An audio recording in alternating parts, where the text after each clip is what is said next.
Well, it appears we're live, and went to the to Lowe's,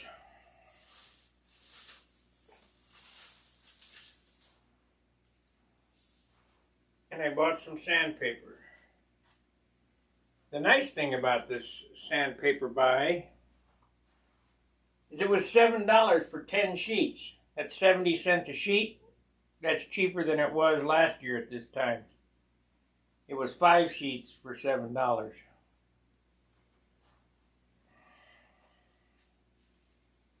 So, better be 10 sheets. It says it is.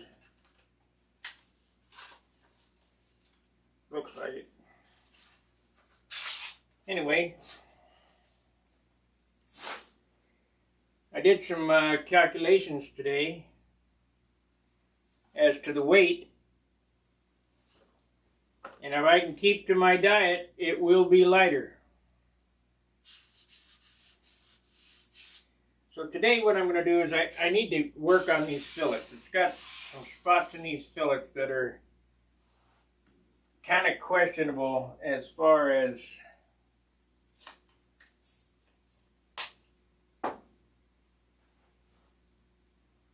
get hey Alan, Alexander Hootman from Scotland. Let me pull this camera in here so you can see what I'm talking about. That is this one. This is cam 2.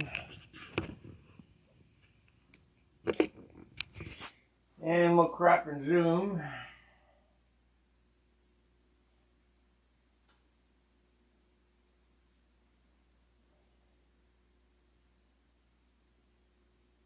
Done. Okay. Right here, there's some material. Good morning, everybody. There's some material that needs to get out of there. It's kind of like gummy, but not really. Now these fillets will all get covered up, but I don't want any of that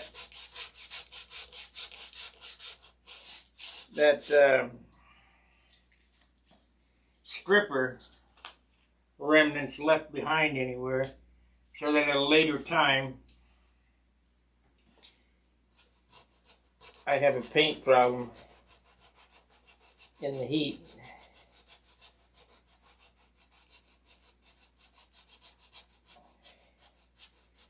As far as the weight goes, I put it all together and weighed it, it's 48 ounces.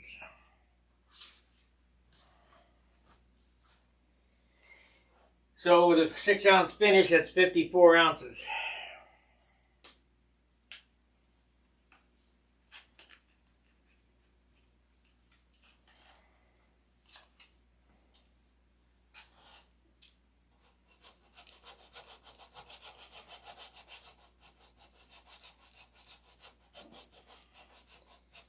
But the mystery weight always seems to sneak in.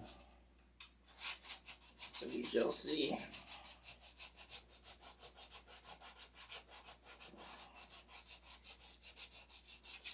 But I'm going to do a little better job on the sanding than I did the first time, to try to keep that weight. If I could make this 54 ounces, this would be a super killer.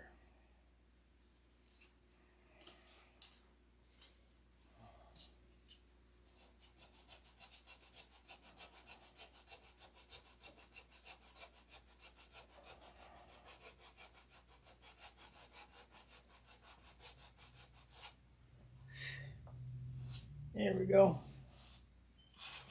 If I could make it 54 ounces, it'd be a real fun airplane to fly. It's fun to fly at 57, but 54 would even be better.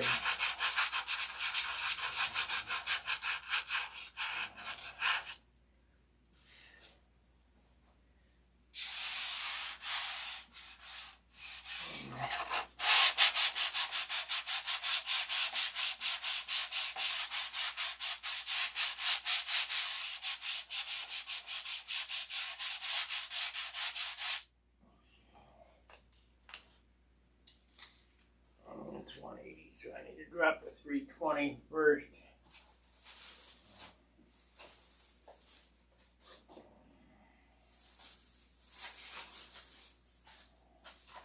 The sticker shock at the store is just ridiculous.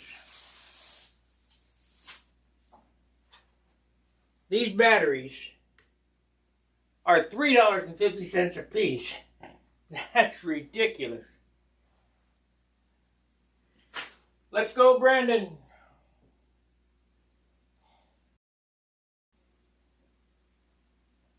I was talking to an Indian guy in the convenience store about my age, and we were talking about inflation, and he knows this is the worst it's ever been.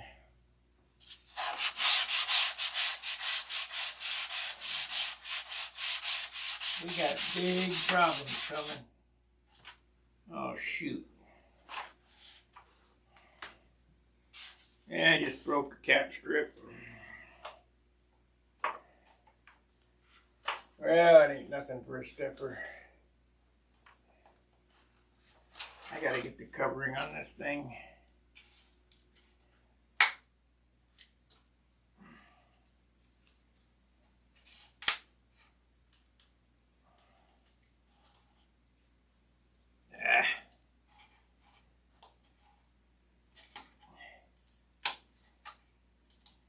There we go.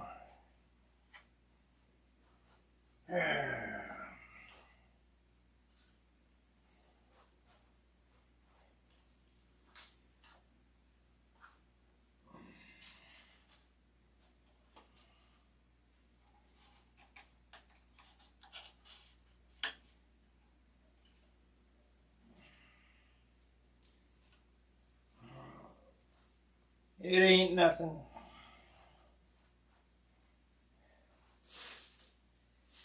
It ain't nothing if I can find glue.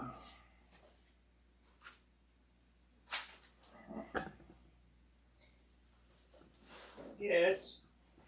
We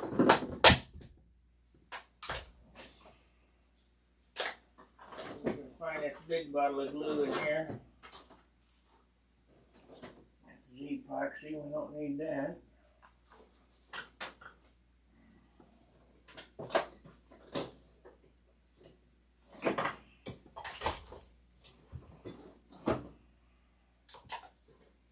I'm really starting to get aggravated at the work situation here. I can't do anything because there's no room. Everything's in a box. You got to take it in, out. Shit, I think it's in the other box. Nope, maybe. Nope. I'm lost. Can't find the damn thing.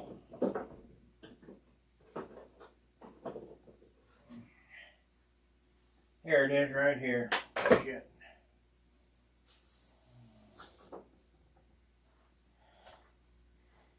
This is CA.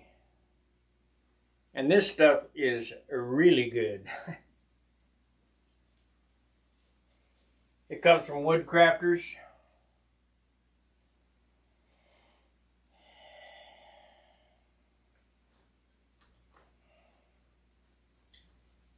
And I fill up my Bob Smith bottles. It's better than Bob Smith's glue. I know you might find that hard to believe, but it is.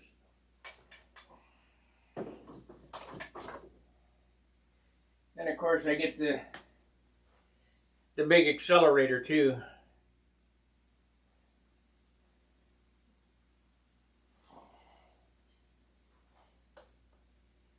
Are we still on?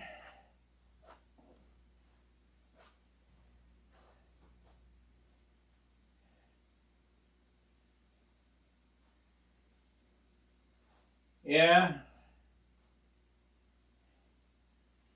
Here we go with the encoder settings again. I don't want to slow the encoder down because then you get a grainy video. Your encoder is sending data faster than real time. How can you be faster than real time? I don't understand. I'm confused. Let's see, we need a bottle. We need a bottle. It don't make sense. Faster than real time. Yep, there it is.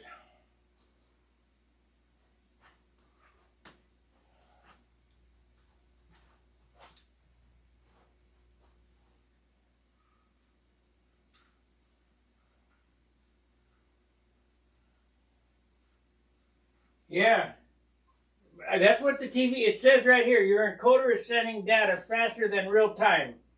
Multiple seconds of video for each pack. Well, whatever, good.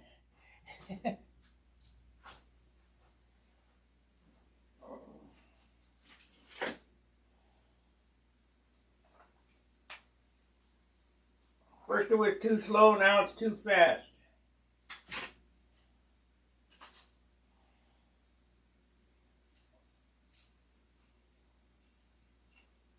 I think YouTube needs to get their shit together. Okay, we need to pour this into this bottle. And of course I can't get it undone, so I have to put it in the vise.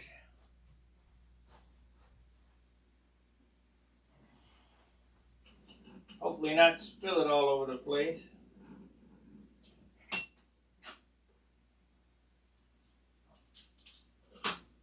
There we go.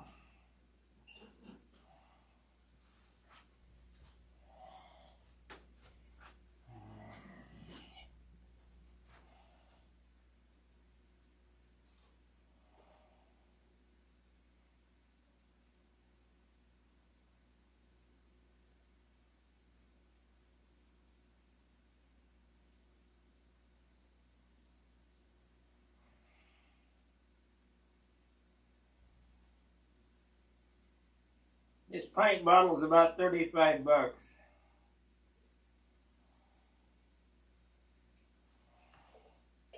It's not a pint, it's half pint. Done by weight, not by volume. 10 ounce weight. About 35 bucks, but you can fill 4 bottles of Bob Smith CA or almost 5 bottles with that, so you're saving a little.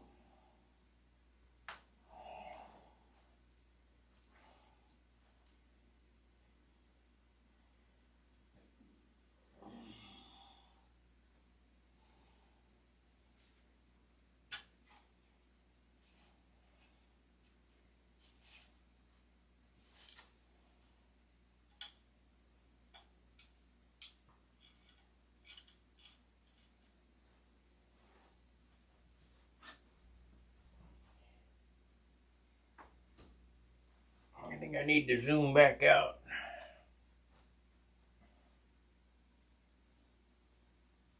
Drop and zoom.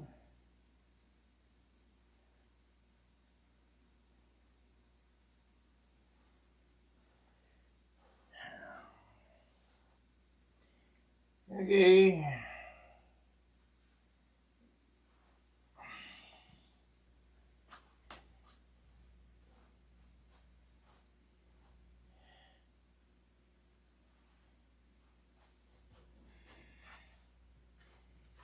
Yep, I love the Mevos. They work really good.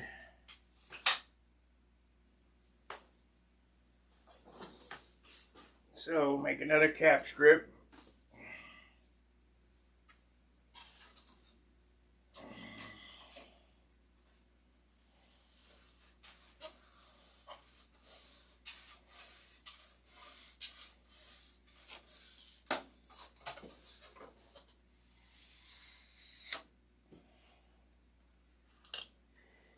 Oh boy.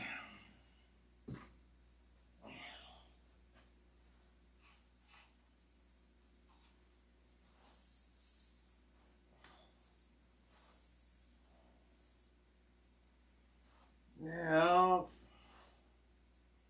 I need to find my knife. Where did it go?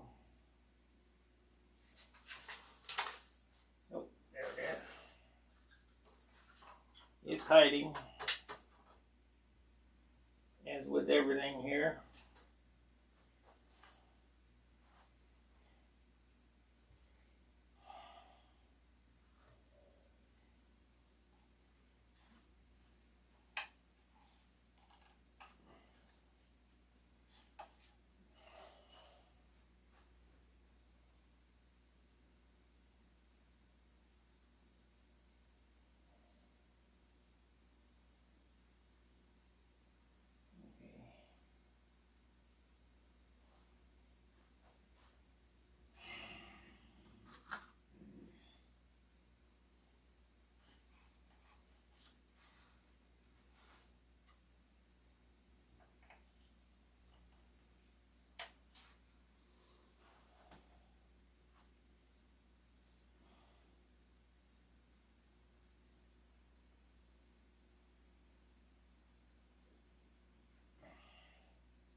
Take this ring off again.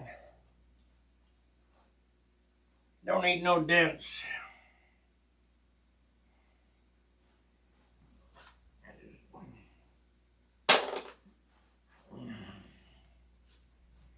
I can handle the one on my right and left hand, but not the right.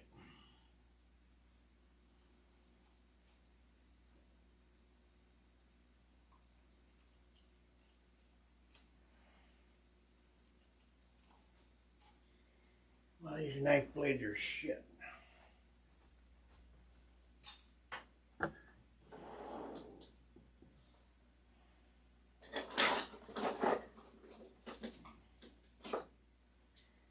Total crapola. Here's a little tip too. There's two different kinds of scalpel blades. They're both number 11s. But there's a difference. The boxes look the same, but they're different color. The surgical blades that come with a blue tint are shaped like a regular number 11 X-Acto blade. The ones that come in a green tint have a little hook on the end, and they're not worth a darn.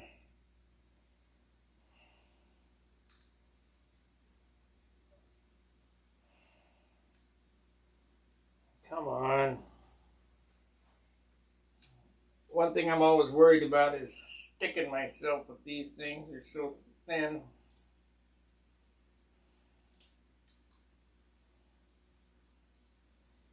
Yep, we get out the pliers.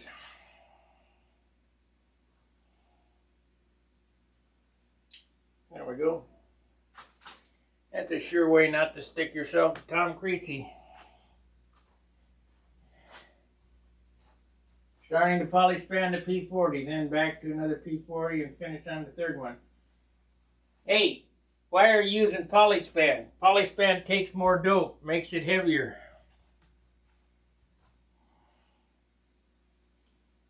Durable stuff, but pretty heavy.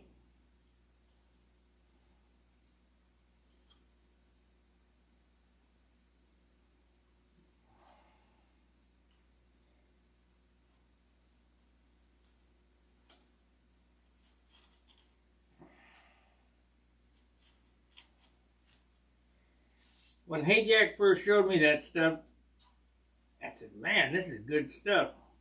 Because you couldn't poke it.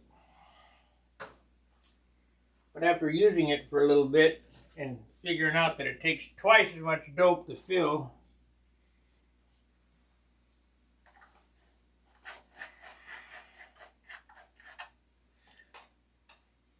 decided against it.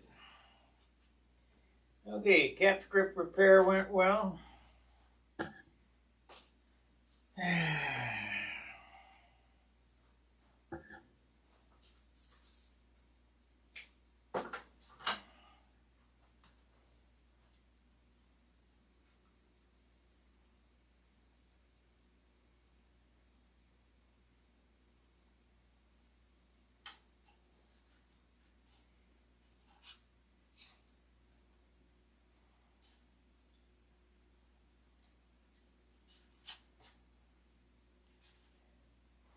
Here we go, we're sending data faster than the speed of light.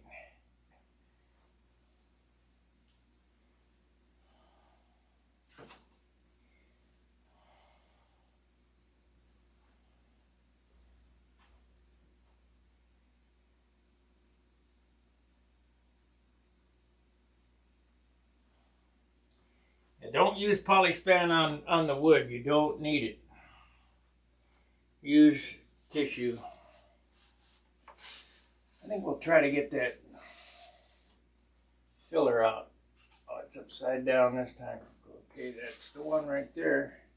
So if I glue it really well, it probably won't break again.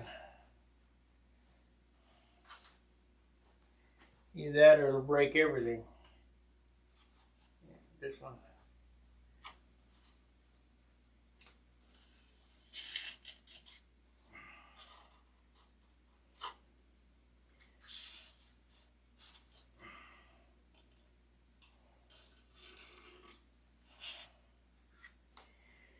Okay, we got that fixed. I'll put the, we'll take this off and we'll get that piece out. The filler.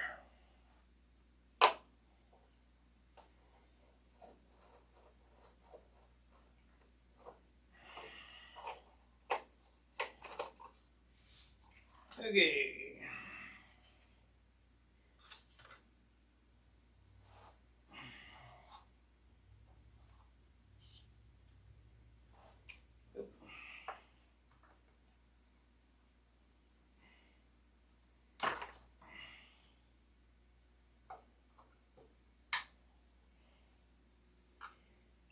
Thought.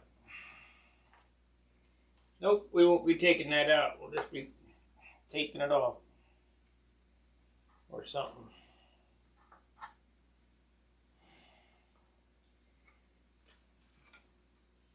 Leave well enough alone.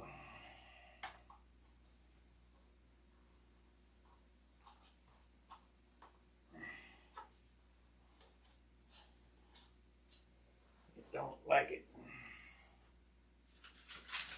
This is 320. I don't remember.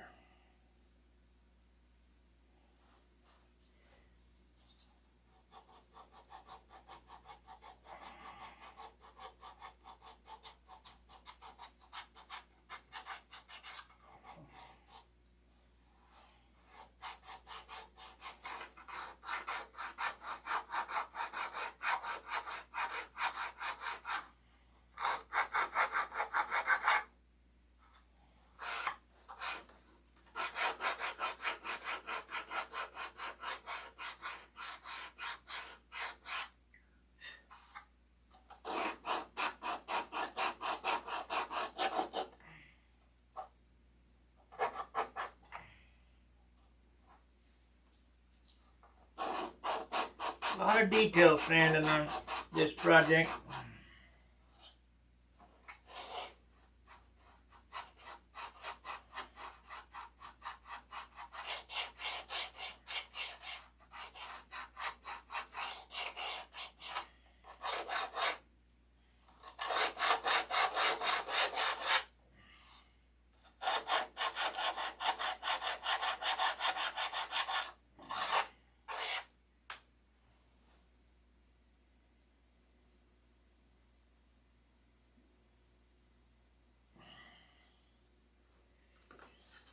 Okay.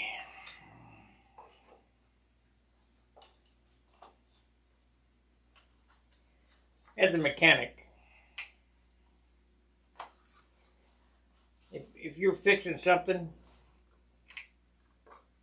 and unless it absolutely must come off because it's either broken or in the way of getting another part off that you must get off, you have something that ain't going to come off and it ain't broke, don't remove it. It ain't worth disturbing it because it could end up causing a lot of more problems down the road.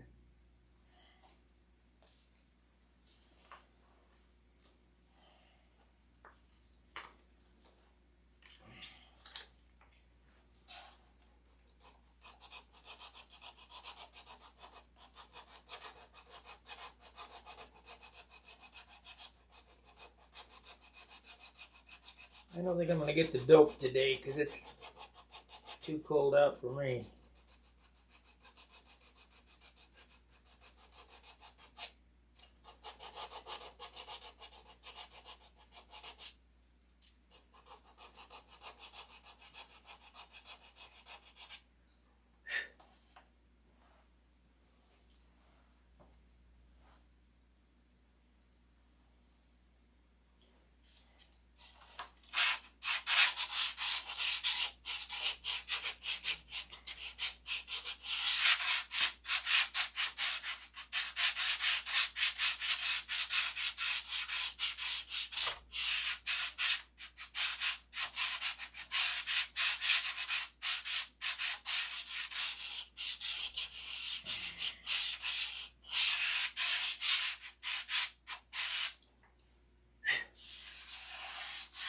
So today is a day of sanding, and if you don't like sanding, this ain't the channel to watch.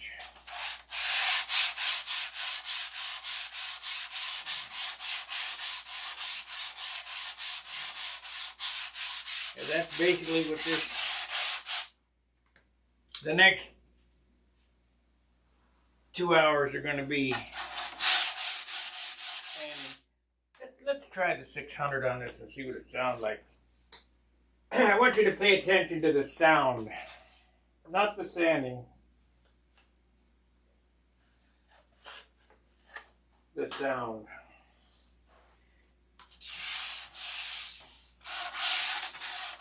This is 600.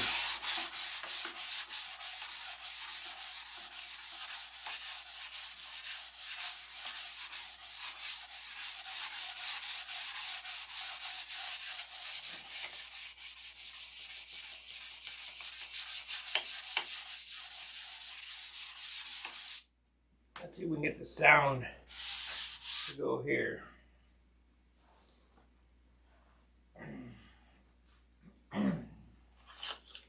What I'm trying to express and trying to get you guys used to is sanding is not only an hand-eye coordination, but it's also a sight-ear coordination.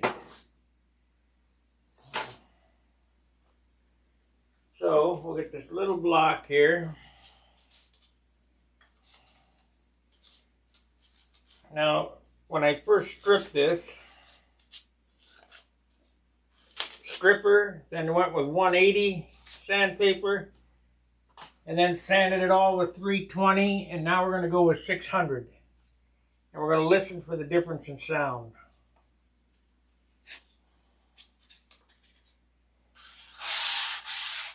Let me get the camera. Okay, can you guys hear that?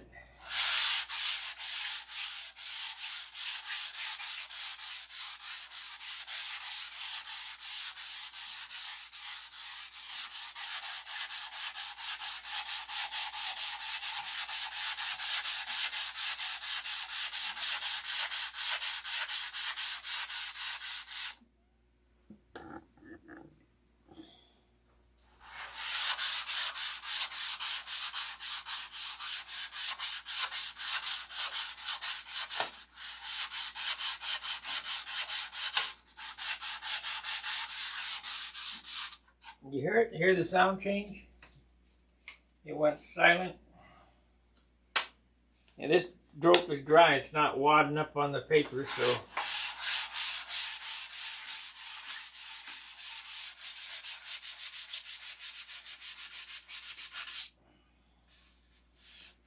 We got some issues over here. I'm gonna have to get the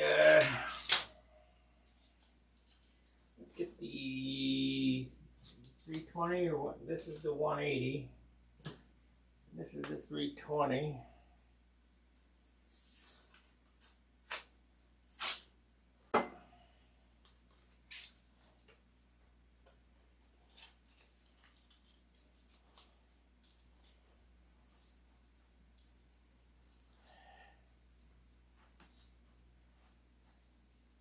Yes, I've tried Duragold. It's okay. 3M's the best.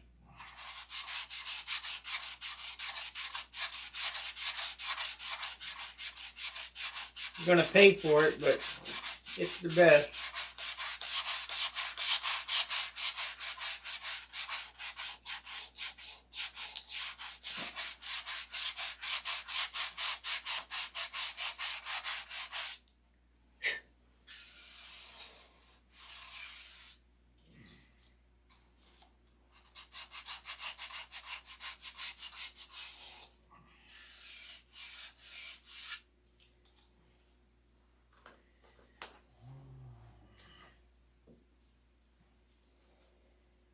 I've got to get that cut back so I can get super fill on top of the silk span at the fuselage there.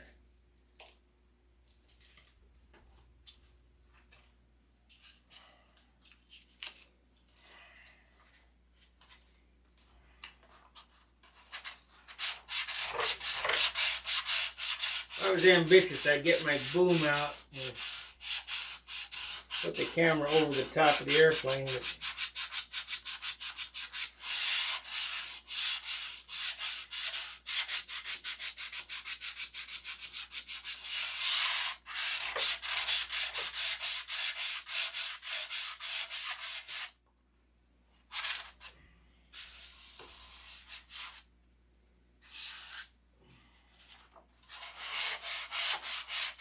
I love you guys, but man, I just don't want to work myself to death.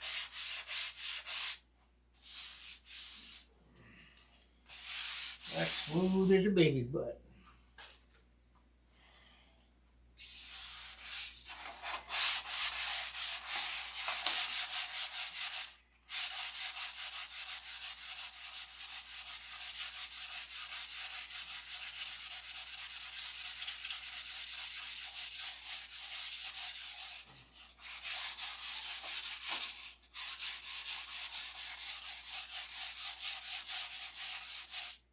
I know why this is like that. John said, if you look down here, there's a real white stripe down the center. And it looks like there's a crease or whatever. That's where I joined the wood. I did a good job. It looks like it's one piece, but it ain't. I remember now.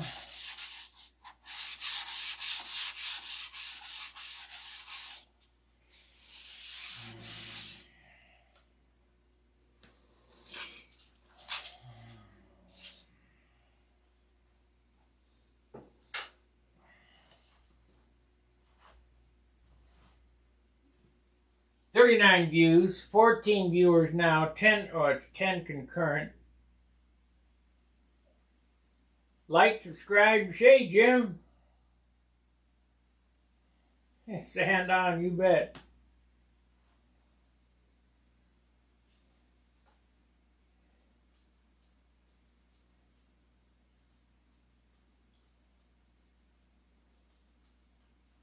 Manifold bolts, I don't know what you're talking about.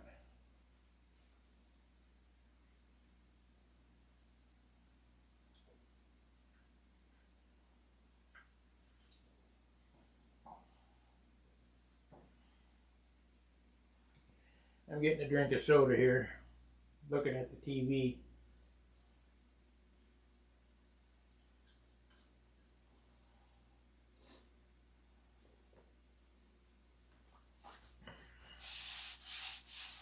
Okay, we got little bumps and stuff right there I gotta get out.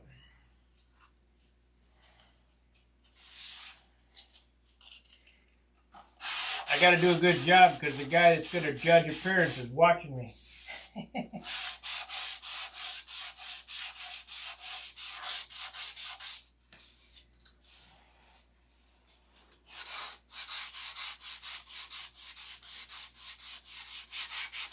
You need to come to the nets and judge appearance again, Jim.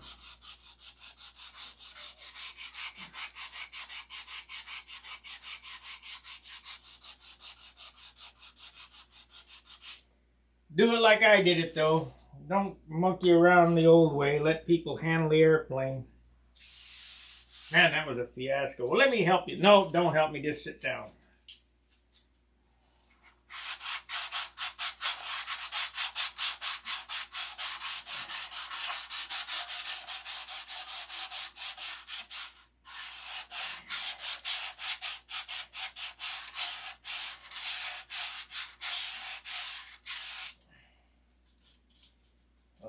loaded up pretty quick.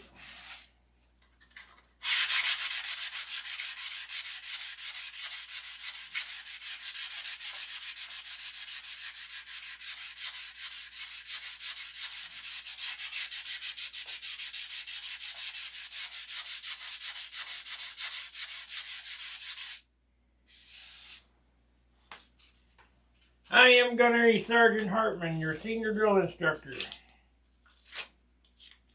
You'll find that I'm hard, but I am fair.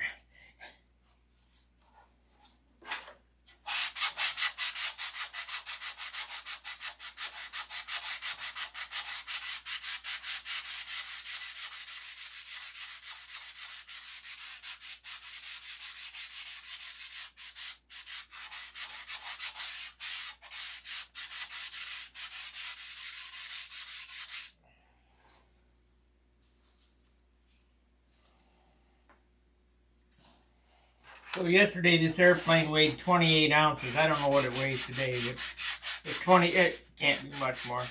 So I just said 30. And I got 18 ounces of hardware. Engine, prop, wheels.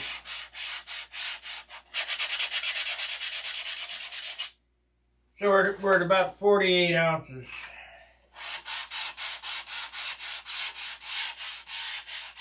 Six-ounce finish gives me 54. It was at 57. I don't think I used my diet on this airplane. I know I didn't sand it as well as it's going to be.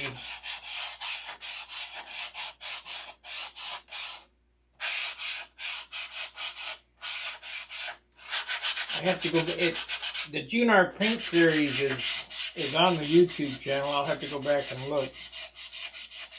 From 2015 or 16. I think I built this in 16.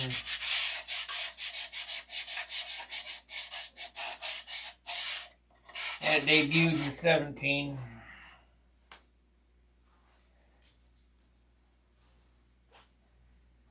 Wear the sandpaper out. Do not let the sandpaper wear you out. Change paper often. That's exactly correct, Jim.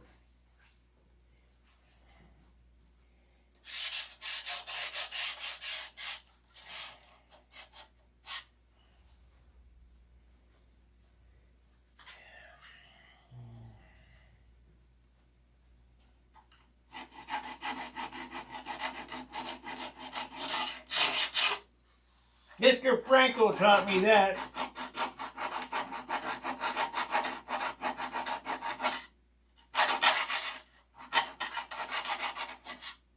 Mr. Franco was our woodwork shop class in high school. Wear the sandpaper out. Don't let the sandpaper wear you out. What the hell's with this file? No good.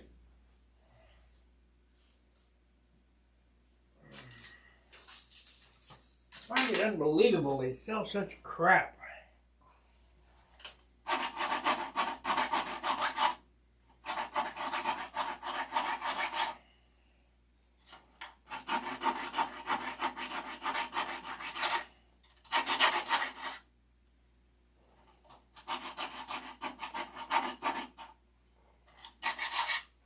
Well, we're back to the encoder sending faster than real time. I guess it doesn't matter. It's not hurting the screen.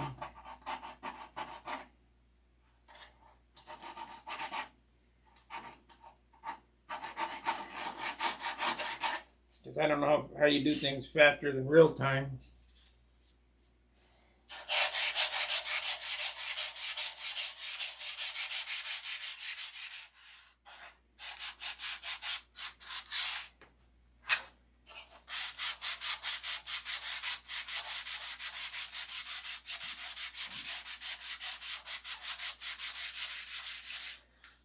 This airplane has an odd smell to it now.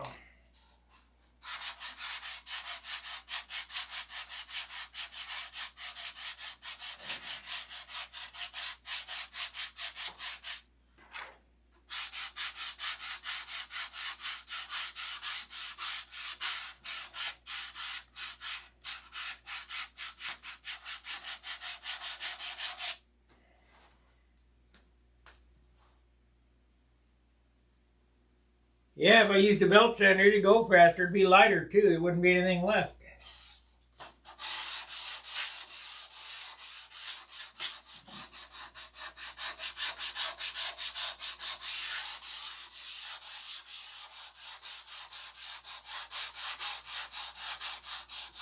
I think I'll do it the old-fashioned way.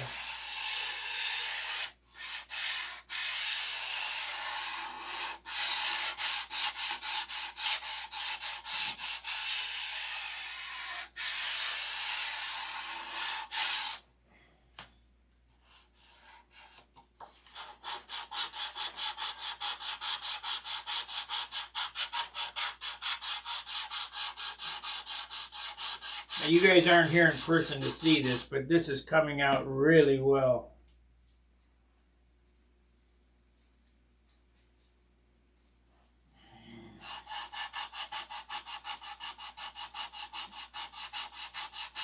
What I'm shooting for is a better finish and lighter than what it was originally. And I think I got 18 points was the most I got for this airplane. So we're shooting for 19 with 2 ounces less would be nice. And that's going to entail a shit pile of sanding. Let's see.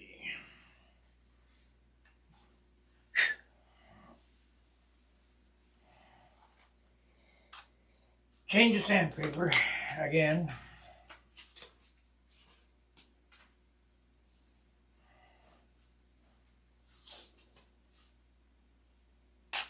It's only balsa.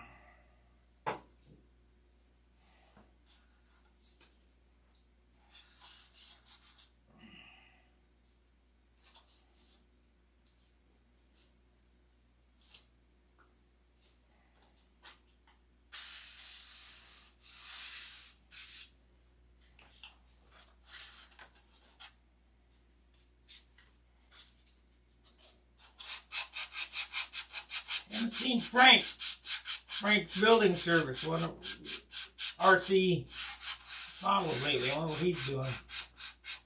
I see he's got his P40 together. Top Flight RC P40. He does nice work. He doesn't do enough TLAR, but that's okay. He goes by the plans.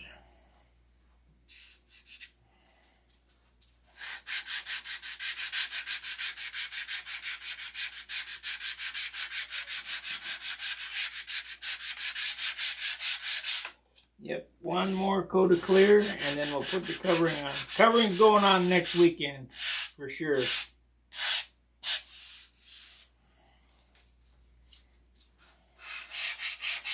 Should be getting some flying days here shortly.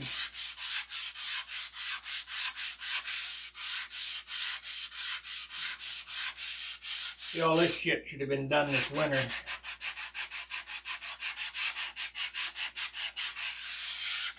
While I was monkeying with that Cobra, I should have been doing this. But I really didn't make up my mind till I was sitting on the couch thinking about, boy, it'd be nice to fly that airplane this season.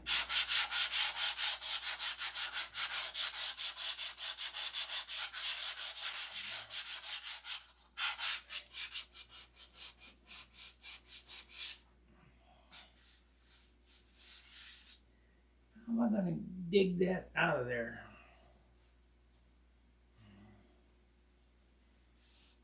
I think I'm going to get a moto tool and cut that out. Because I'm afraid that that would come back.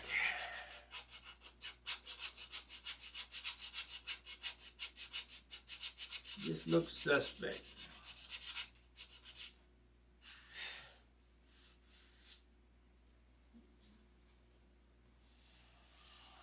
Pretty good down in here, but right here, where it counts, it's not not good.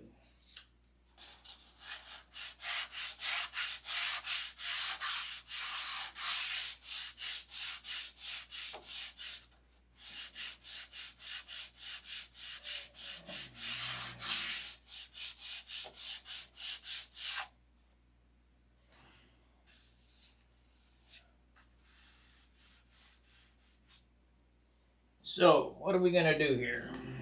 Gotta get it cut out. Guess we could get some 80 grit.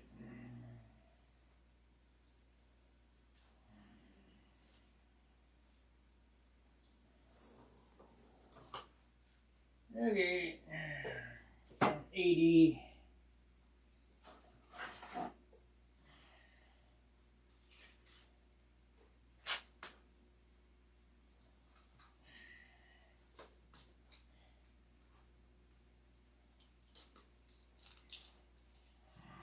So I've taken some 80 grit and folded it into a card like this, and we're going to go in here and cut this fillet out.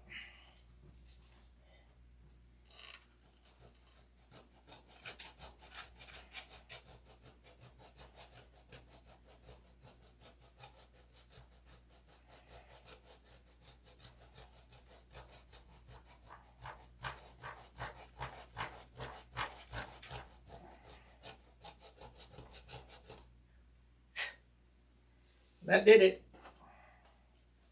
That got it.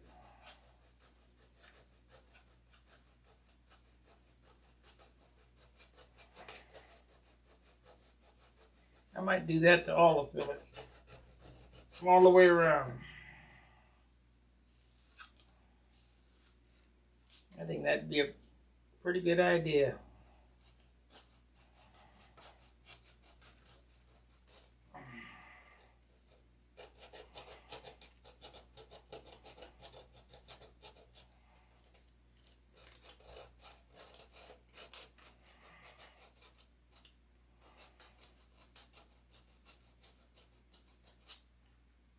Yep, that's what I'm going to do.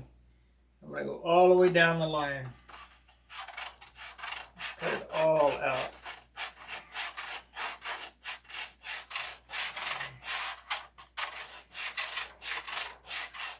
More work for me, but better peace of mind.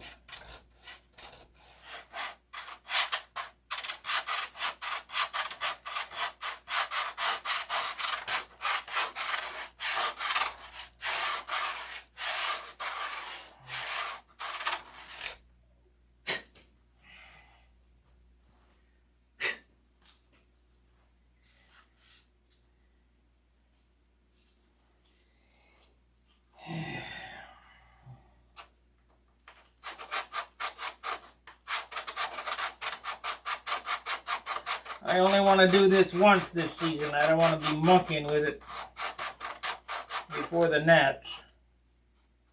Shit. Dug in right there. Get some CA on it. Yeah. Dug in right there.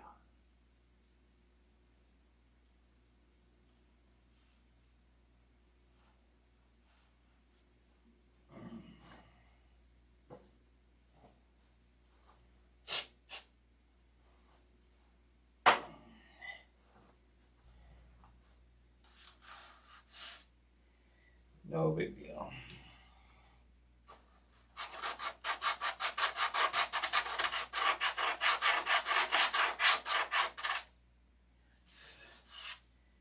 Spot there too. What the hell does that have?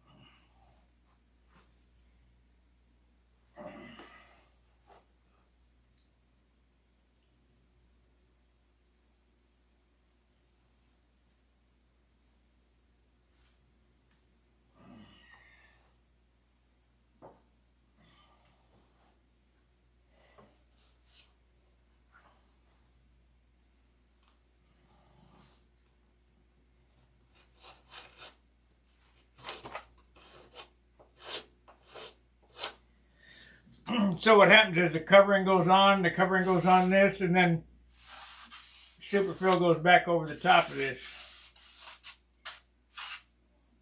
But because of the way this model was done with the stripper, the fillets felt kind of soft, so it's best just to dig them out.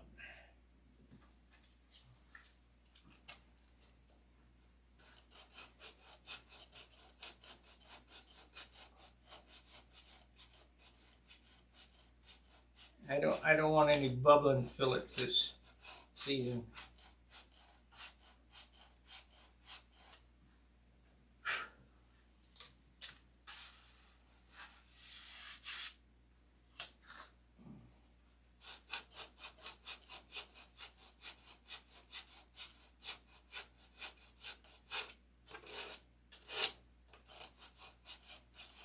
So get the 80 grit in there and let her rip tater chip.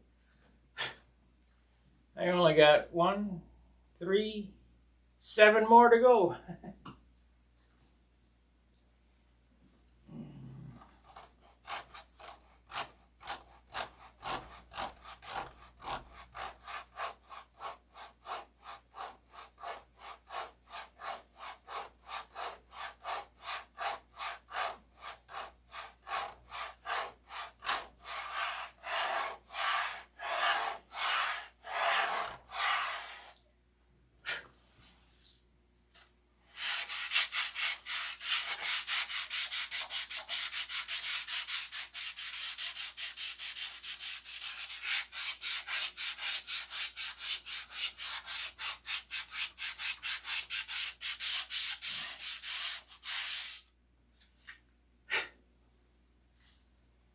Seven more to go. We're gonna have to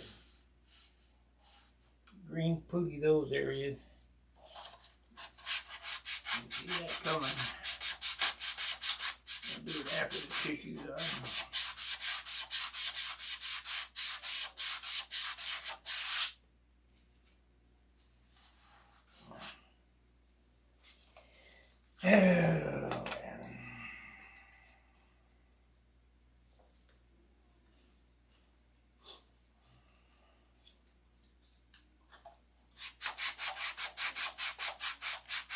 I gotta know. I'm kind of watching these videos on the control panel. I really don't sit through and watch them again. Was this new system worth it? Does it make it easier to follow?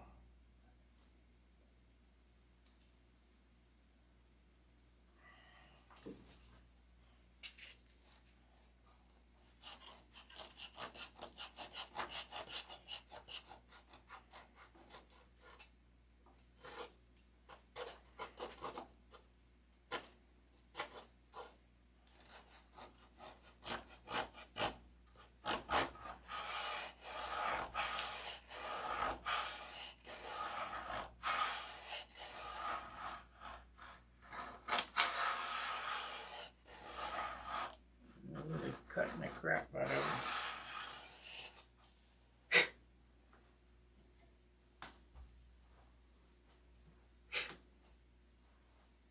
Let's see, we'll go back to this camera. Stunt Hanger. You can see a little better. 61 views.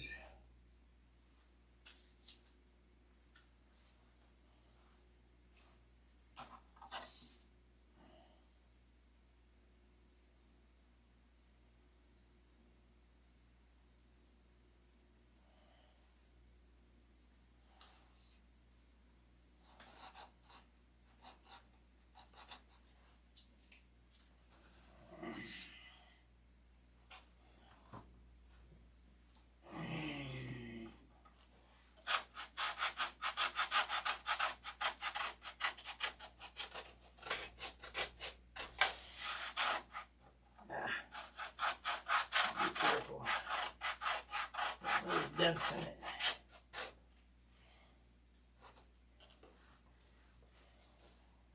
Little dents.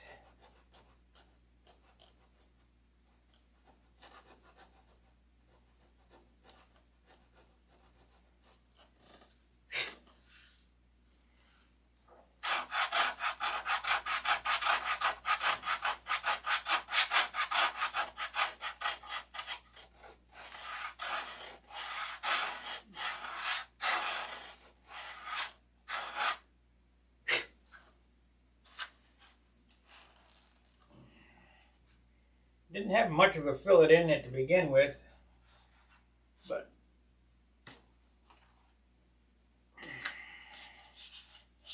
we'll have even less now.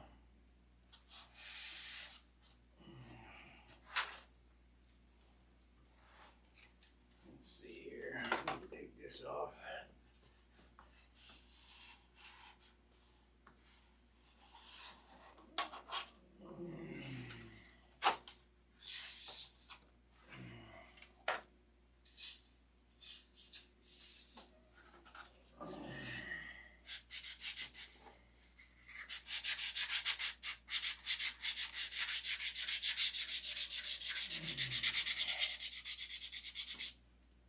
Yeah, this hinge repair that was done, these hinges are installed better than they were the first time.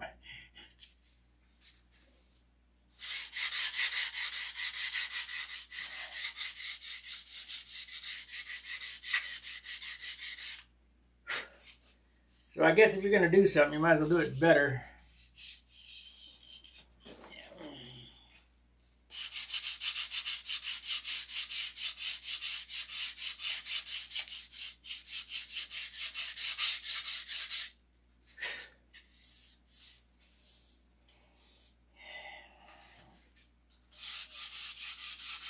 Of course, you know, John and I work together, and as I've stated, these are not really my hinges. These are something that a guy named Ron O'Toole told me about 30 years ago, and I just couldn't never grasp what the hell he was talking about. And I happened to be sitting on the couch one day, and it snapped in my head, hey, I know what he was talking about. I ran upstairs and I made a prototype, and I've been using them ever since. They're great. However, I showed John and he liked them. He's come up with some different ways of doing it, and it's better than the way that I did it. So it's evolving. It's a work in progress.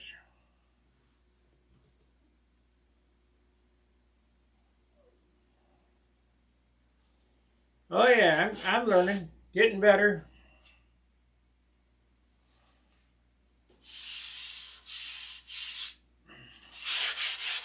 And you're always learning, or you should be.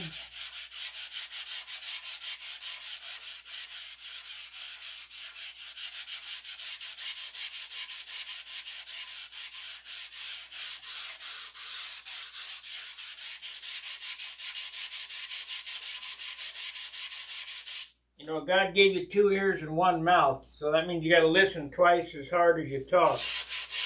Well, unfortunately, I got to do the talking here, but if somebody was talking and it was meaningful, I'd be listening. I wouldn't be talking.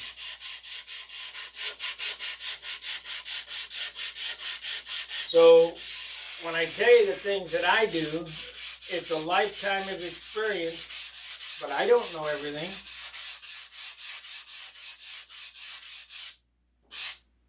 I just know what I know. I mean, results speak for themselves. They come out great, but there's always some little thing that can be done to make it better, you know.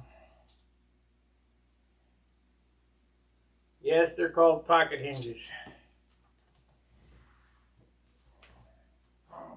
They're on the theory of the Robart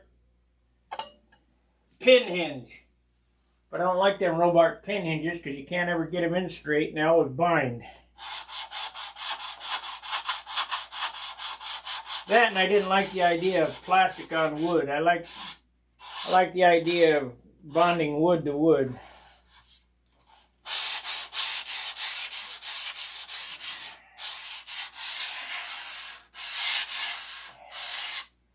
I have had a hinge come out and it's a disaster.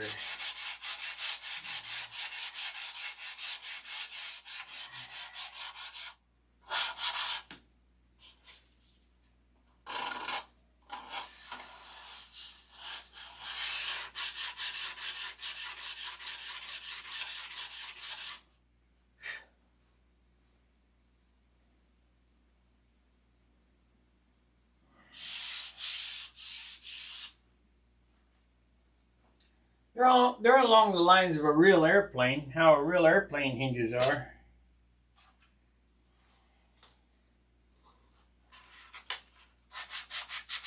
That's when I started recessing. These aren't, but I started the deal of recessing them into the wing and recessing them into the elevators. See, that all came from these guys. Well, I tape my hinges. You got to tape your hinges. I don't want to. I did that. Bob Whiteley said you need to tape your hinges on my S6B Supermarine. Almost hit the ground. I think that was 2006. Almost hit the ground. So I decided right then, I took the tape off, said right then and there, we're not having any more tape on hinges. Well, you get, these guys, Hunt and Walker and Buck, and those guys fly really, really good. So you want to try to gain from their experience and learn what they're doing. So even though I know better, I'll try it. And you know what? There's a better way. And the better way is to recess them in there so there's no leak. These are not, but I have airplanes that are.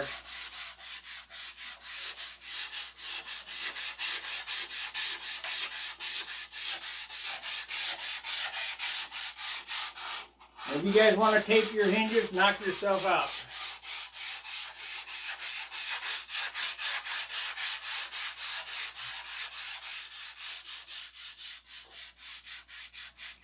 You will not find any airplane of mine with tape hinges on it, and they turn equally inside and outside with authority. So there's other reasons that if an airplane turns unequally inside and out, there's another reason besides taped hinges.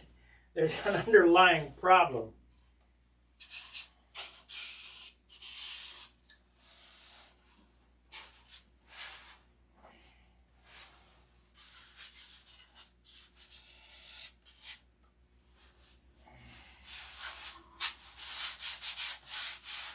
Okay. Just like when Francher said, yeah, I added 6 ounces of weight to the CG and the airplane flew much better. Well, there's another problem somewhere. That's all I got to say. Because nobody's going to convince me that a Cadillac will turn sharper than a Porsche.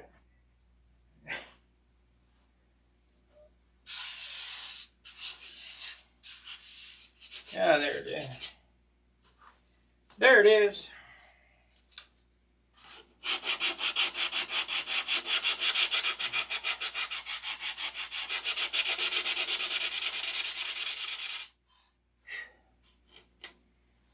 And a big problem there. Glued to the chingy.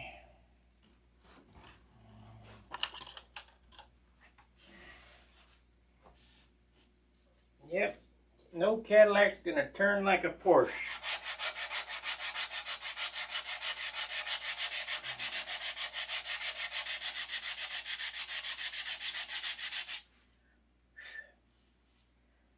Or will a tank turn as fast as a Humvee?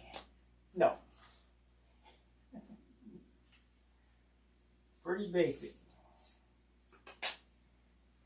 But these pi r radius square guys are so far intellectually book smart. I can't think, I guess. I don't know, common sense.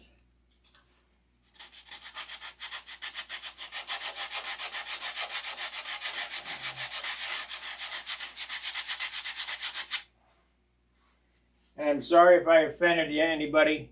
Too bad.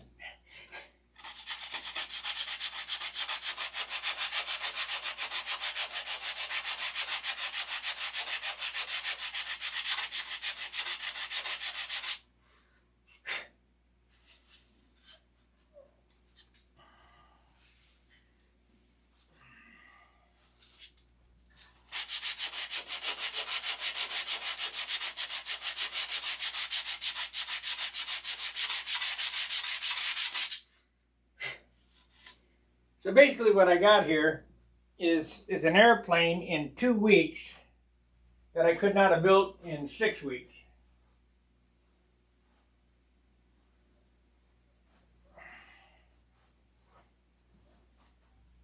Take a week to build the wing, week to do the fuselage, or 3 weeks and put it together. Yeah, we're, a month or two ahead of schedule.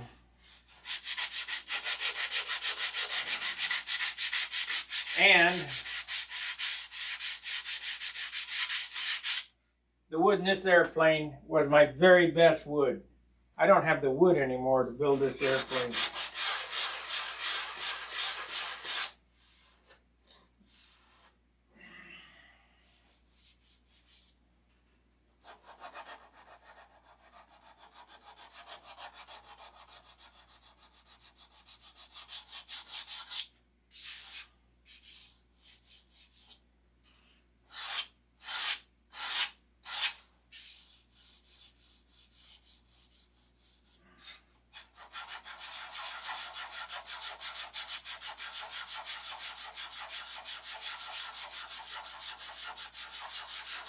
That's a simple fact.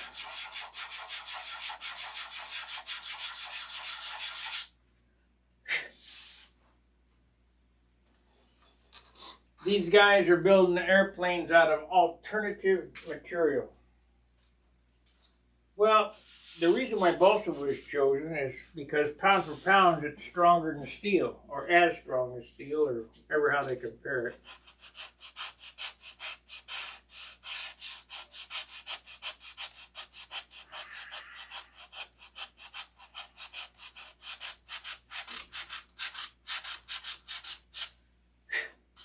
Carbon fiber sounds high-tech and cool and all that. It's heavy. It's just glue. It's heavy.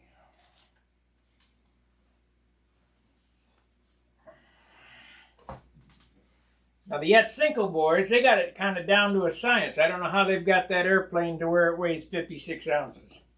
But if you look at one, if you ever get a chance to look at a Yatsenko, there's nothing in it. It's just an eggshell. It's just a skin. And they have the minimum amount of glue in that. I mean, they're not very strong. They only last, I think, 3 years.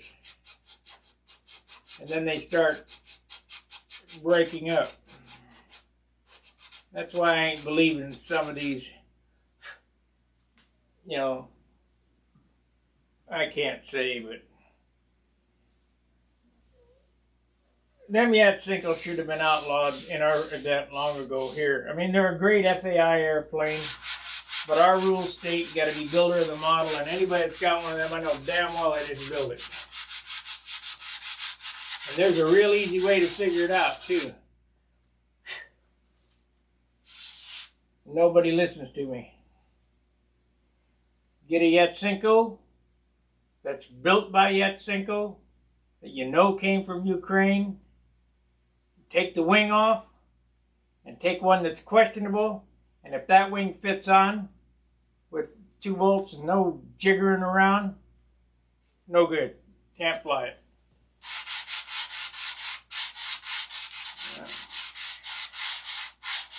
That would have been so simple to do. But no, we don't think of these things till it's too late.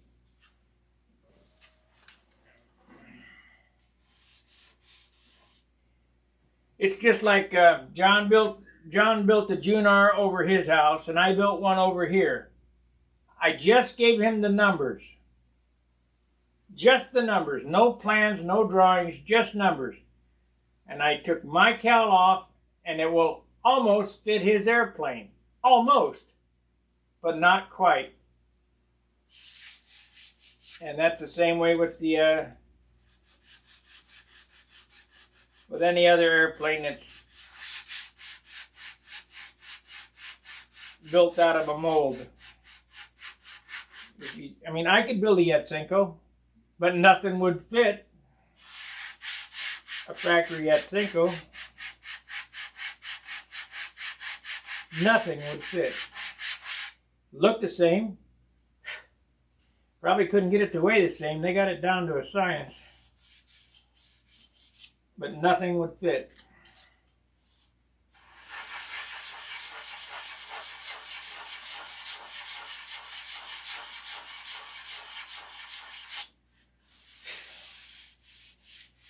Actually, this is not coming out too bad. It's not going to take a whole lot of manipulating to get this to go away completely.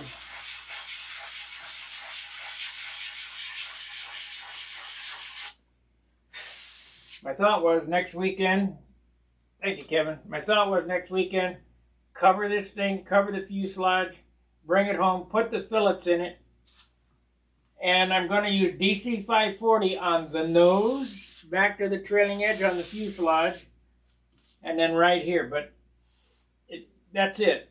You know, I don't use primer anymore. But because this is a refinish,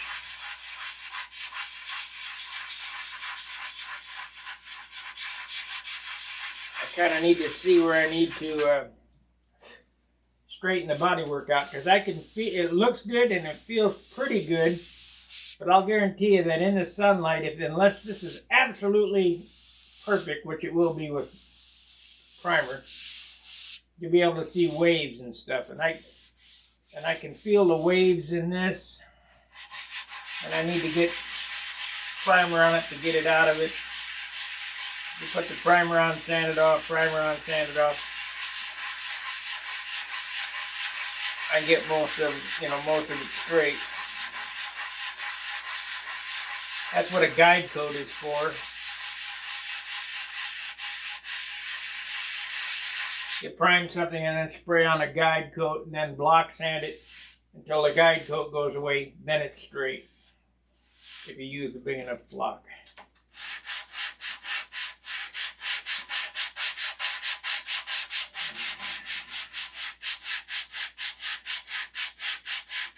If I'd have repaired this hole on site at Huntersville just so I could fly a flight, this would be impossible. This airplane would have been junk.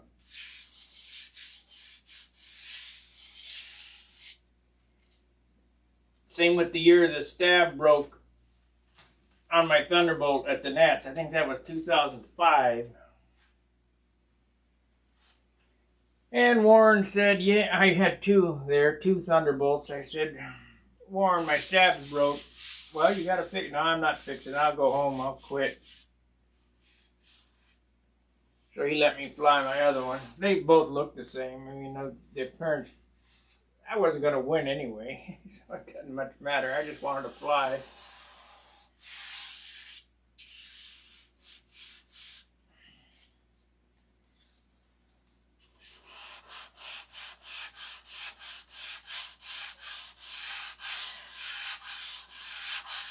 So, I took that baby home and repaired it.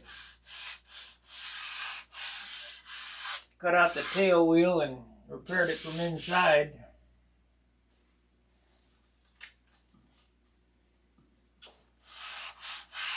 How do you repair the stab from the tail wheel? Well, operation.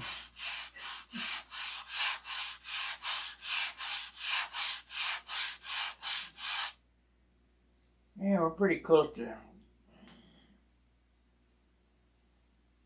I need to get another 80 and start going around the fillets on the top here.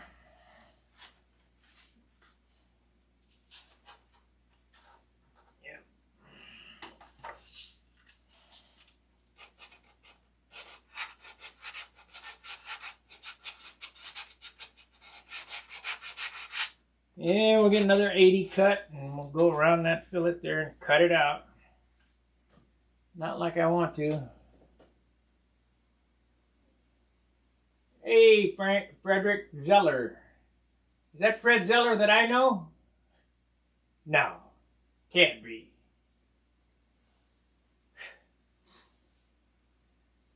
Oh, that was Lou Zeller. Lou, your dad?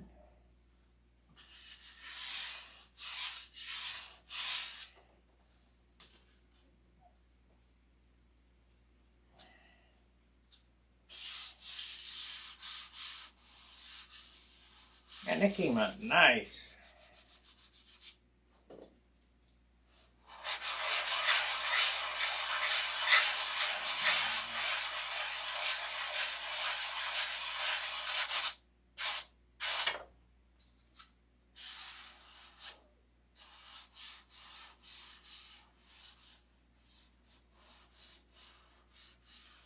That tip came out nice.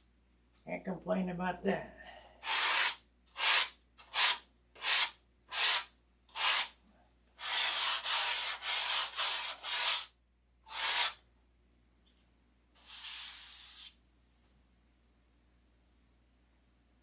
From Mexico. Oh, buenos dias. I should say, buenos dias.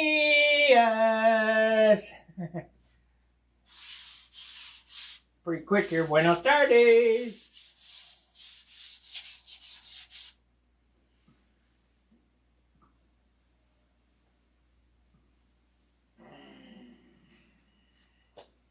Maybe I need to come down to Mexico and visit you.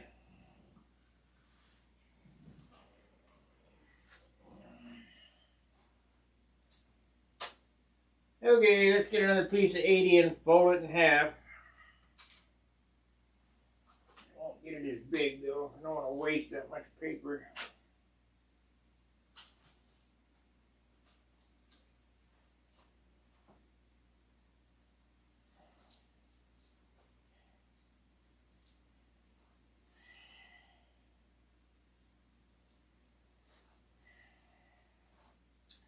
When I lived down around the border, they had this radio station, and this guy would come on, and it would always it stuck in my head. And here's what it said, Fred. ¿Qué se diaria Tijuana, Mexico?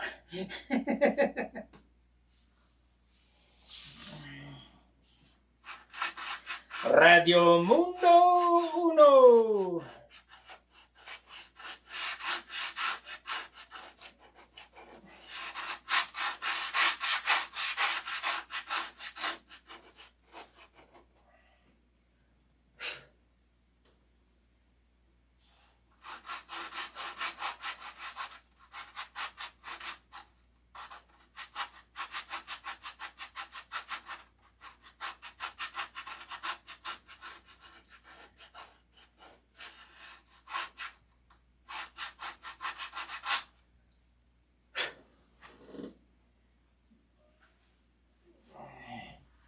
Let's see what he said here.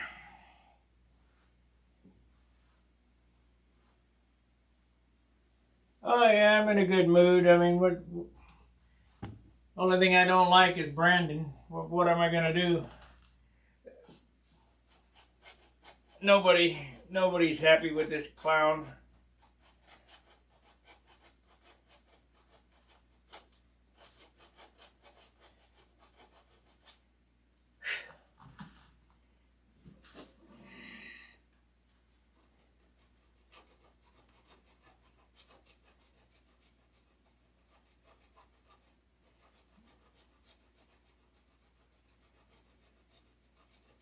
You know, a lot of you guys are my age, and you probably listen to a band,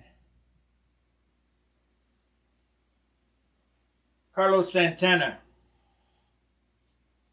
And I'm going to tell you what this means. Oye, ¿cómo va? And that means, listen to my rhythm. It took forever for me to figure out what the hell he was talking about.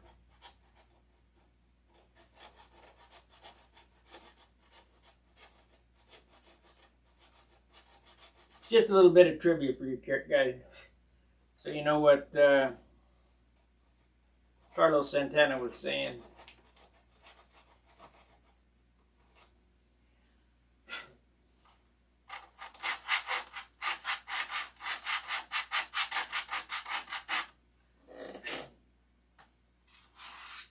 I really dug into that. How the hell does that?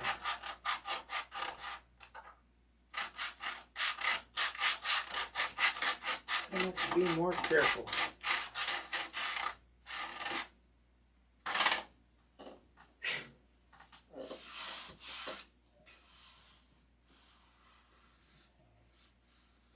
Radio Mundo Uno, Tijuana, Mexico.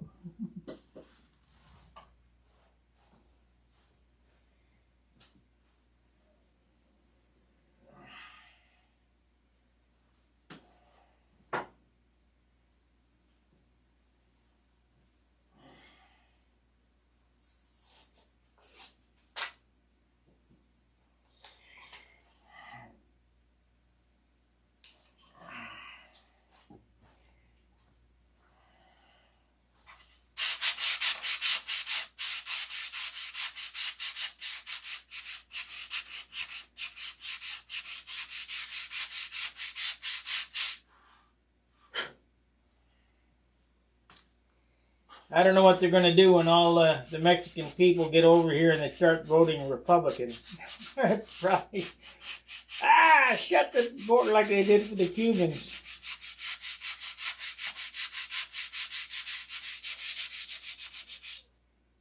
Just a little constitutional lesson for you guys. Nowhere in the U.S. Constitution does it say Democratic or Democrat. Nowhere. But it does say Republic and Republican.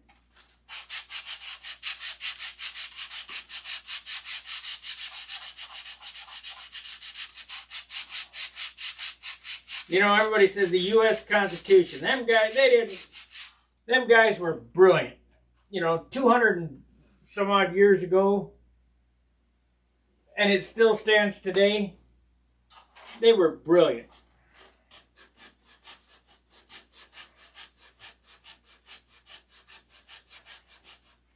A whole lot better than what we got today. Can you define a woman? No. You can? No. Give me a break.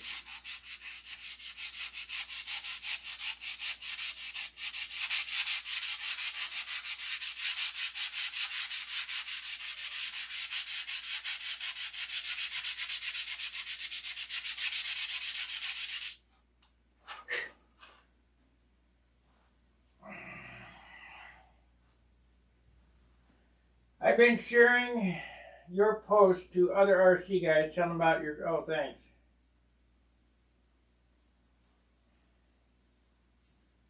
Well, it's all the same stuff.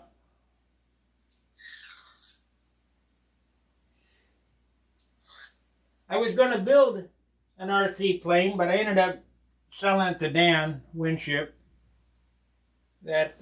And the reason being, it's just so discouraging for me to open a kit and find 12 and 15 pound wood and know that the airplane's going to fly like crap, and I'm not going to invest, you know, a lot of money buying wood for an RC airplane that I'm not going to fly. So I just gave it to Dan, or sold it to Dan, and we'll let him do it. The Astro Hog. That's why that never came about.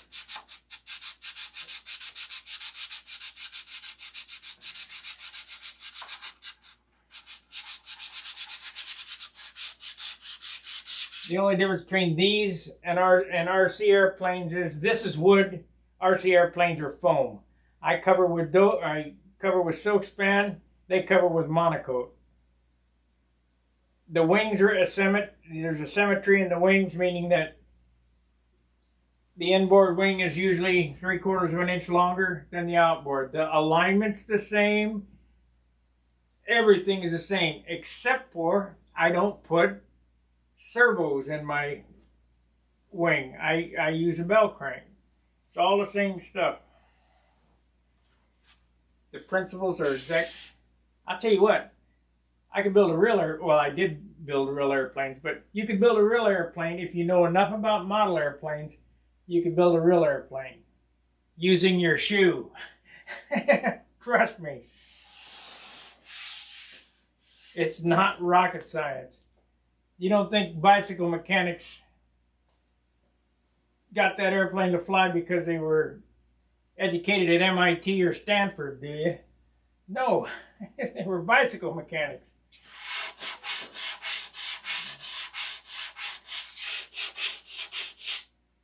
What caused them to be able to do what they did? One thing. Can anybody tell me? How did Wilbur and Orville Wright come up with their airplane? One thing.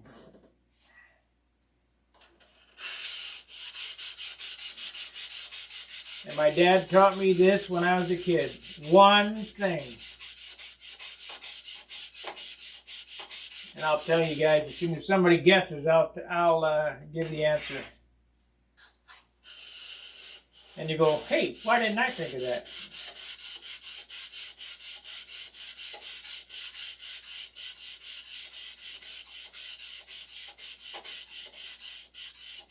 I'll give you a clue. Even Billy talks about it on his tape, The Man and the Museum. And it's one thing that allowed Wilbur and Orville Wright to fly. But it allows anybody to do whatever they want. And it ain't math. It's got to be math. No, it ain't math.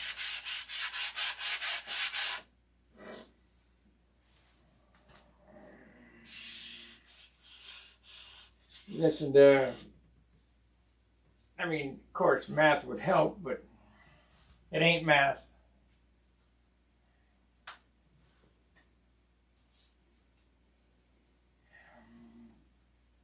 Everybody give up already? They don't have a clue what it is?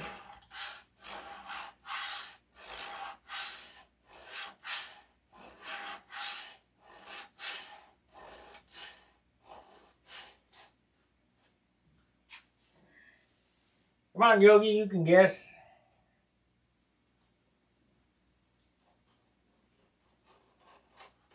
One word. And it's the quest for everything in life.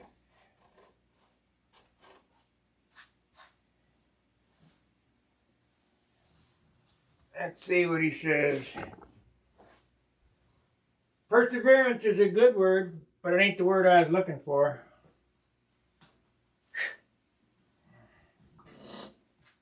It's desire.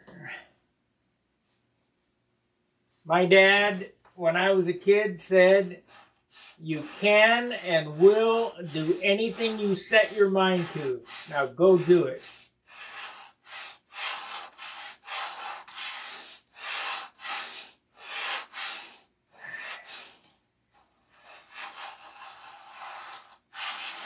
Younger guys that are listening to this program, I'm giving a lot of wise advice that came from me from guys that, well, my dad would be 100 now, I think. 99, I think. I always used to go down and listen to, what was it, Lou Willard.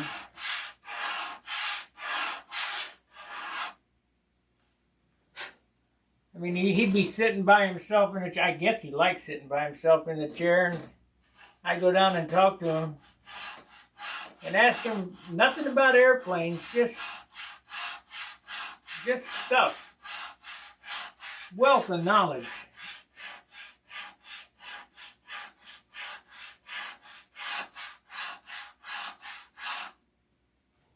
You go into the auto parts store. You don't want some pimple-faced kid. You want the oldest guy there. Who's the oldest guy? Who's the oldest guy here? Who knows the most? Back in the day,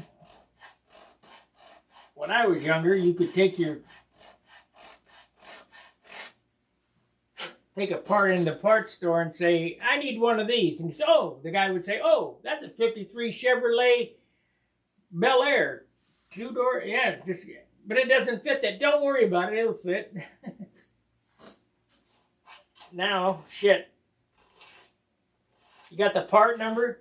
Used to be year, make, and model when you go to the parts store. Now that you got the part number for that, well, that's not my job. That's your job. Look up the part number.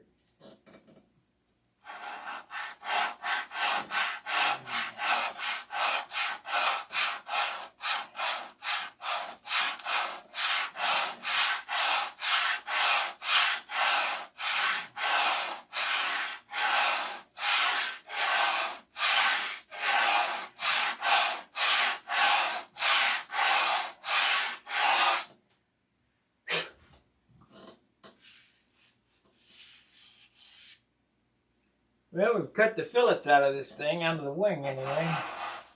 Gotta do the rudder and elevator yet.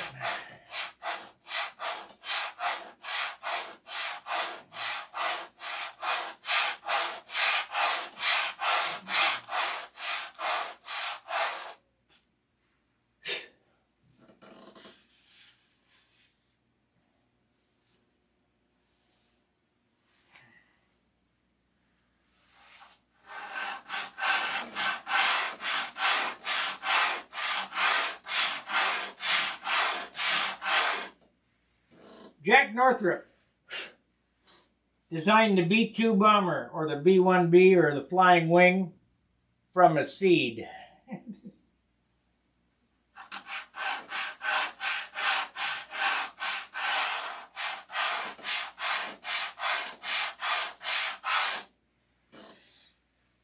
Go on YouTube here and look up Horton 229.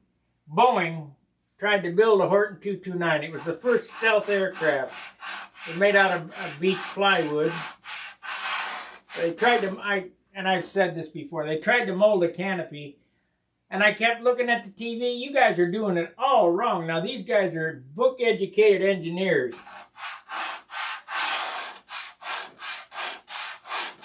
Go look and see how they hold the canopy for that. And think in your mind, could Sparky have showed him how to do it?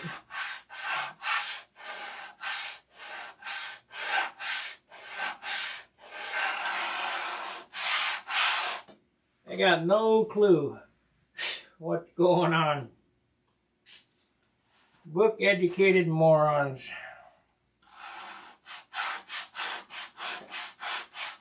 I work on different vehicles still, but I worked on different vehicles all my...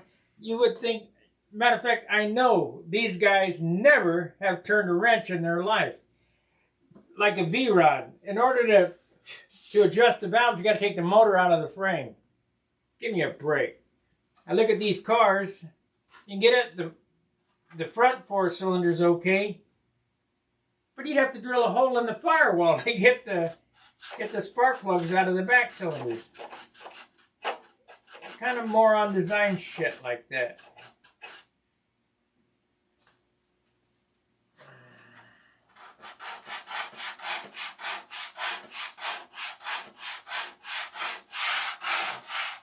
I can tell you who. Guys who have no real life experience.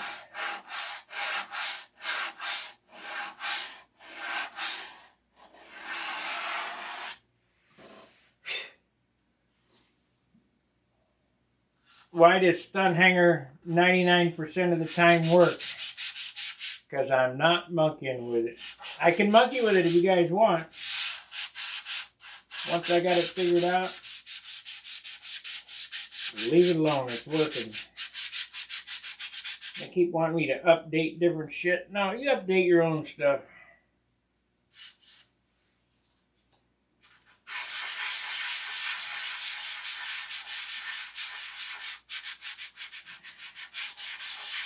Like automatic updates on your computer. I have done those automatic updates on my computer, and I always got to uninstall the update because it doesn't work, because they didn't test it before they released it. So why bother?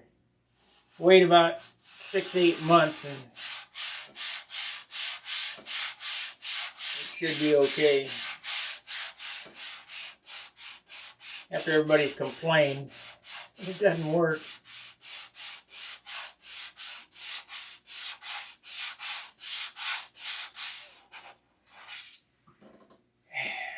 computers are weird. All it takes is one space, dot, period, tilde,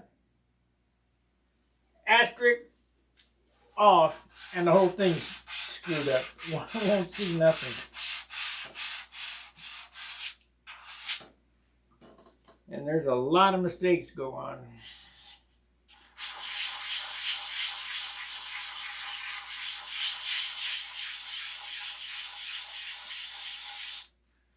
And the most thing I ever have is sorry. Yeah, sorry. You're a sorry sack, that's for sure.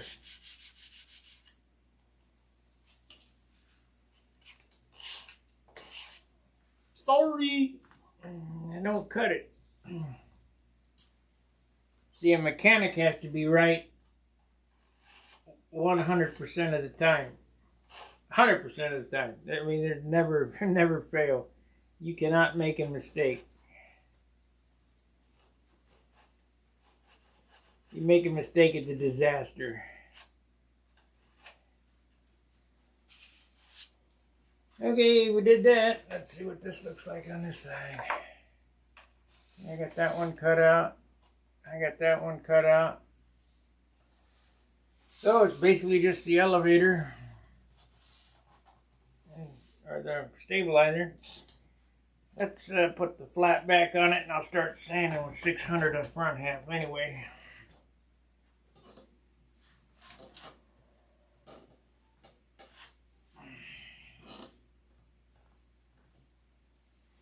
At least I know where that thing goes now. Yeah.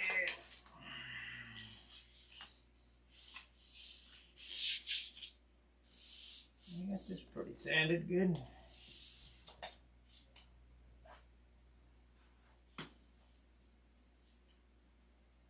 What paint scheme are you going to do? Well, my paint schemes evolve. It's a work of art. I mean, I just put up my thumb and go, yeah, that looks about right.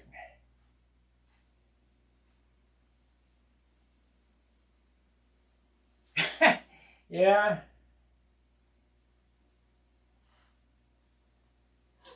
Them book-educated guys are retarded.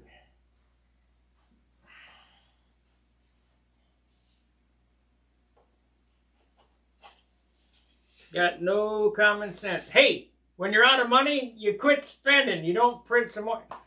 Here's one for you. And I want everybody to think about this with an open mind. If we can just print money willy-nilly and it doesn't mean anything, why does anybody have to pay taxes? But just print it. Don't make no sense.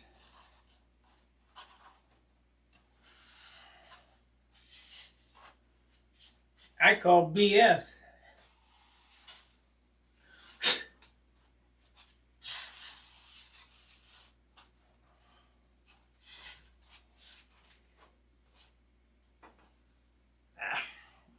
Figure out to cut my damn fingernails off again.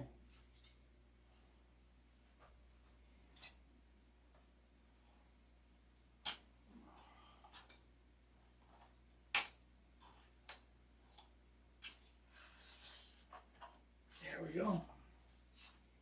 We got that. I'll take a minute and cut my fingernails here. They're not very long, but they sure seem to ding up the wood.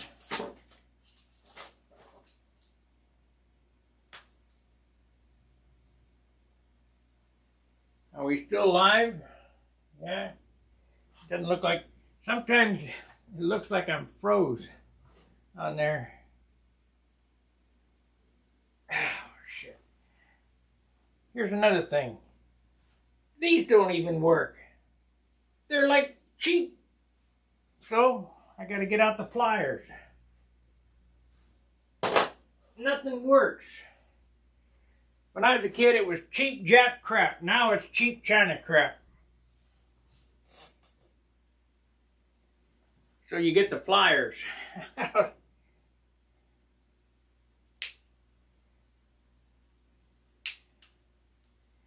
That's ridiculous.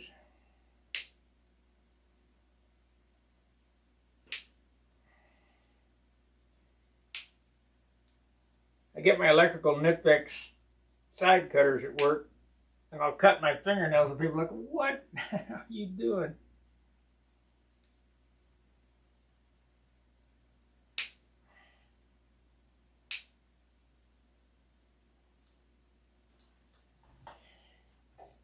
Yes, I'm live.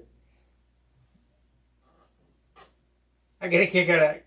Yeah, I'm live. Well, I'm certainly not coming to you dead.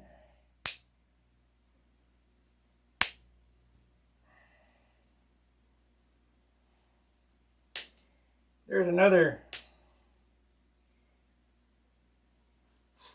stupid thing. Dead body.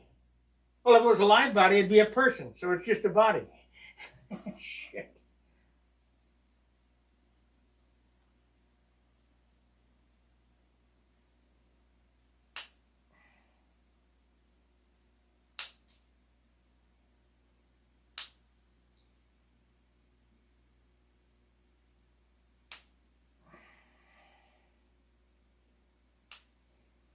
Get my fingernails cut here so I don't ding up my wood anymore. Almost done.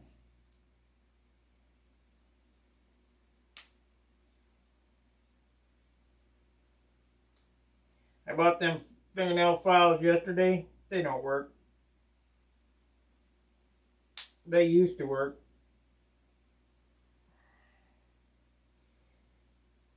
We're going to test them on fingernails right now and see if they work, but they don't work on balsa wood anymore.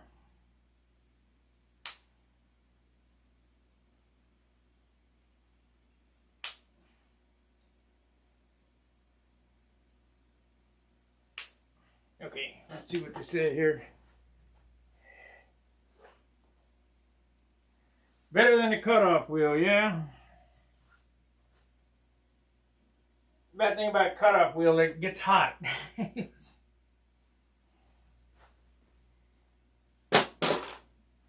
Okay, we got short fingernails again. Let's file them a little bit. Okay. Fingernail file, sold at Walgreens.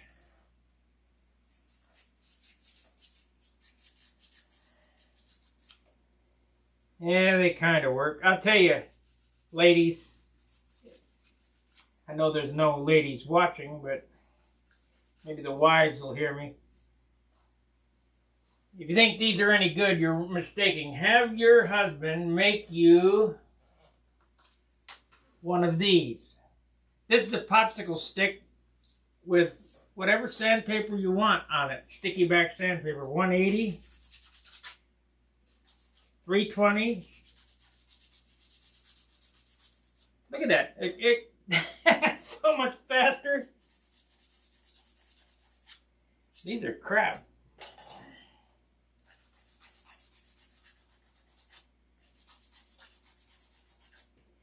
So get your old man to make you some fingernail files. I guess I won't be going to Walgreens and buying all the fingernail files anymore. It ain't worth doing. Go to Walmart and buy the wide popsicle sticks. Put my 3M sandpaper on it. Yep, I got one more I need to cut. I missed one.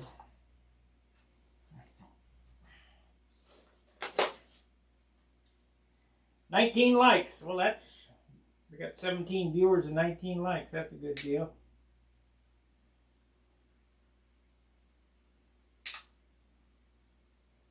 Please consider becoming a member.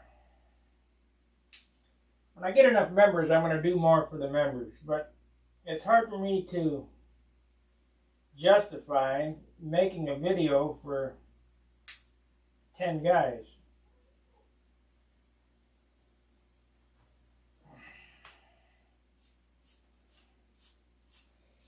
Yeah, I'm never going to be a channel with 1 million subscribers because there ain't 1 million guys on the planet in the next 10 planets that fly model airplanes.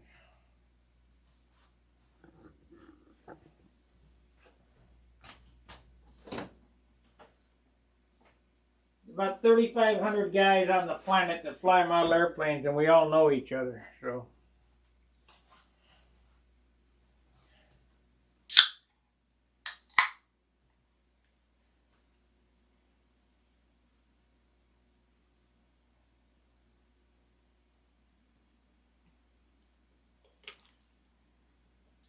They didn't have Dr. Pepper, so we got the Dr. Thunder. Ooh. It doesn't have the bite Dr. Pepper does. Did you know Dr. Pepper is the oldest soda company in the United States? And no, the guy who invented it is not named Dr. Pepper.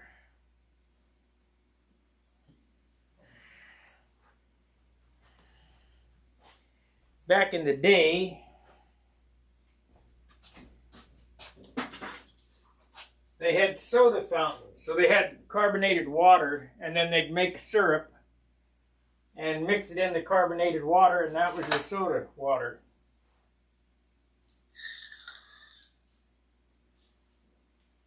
Well, this druggist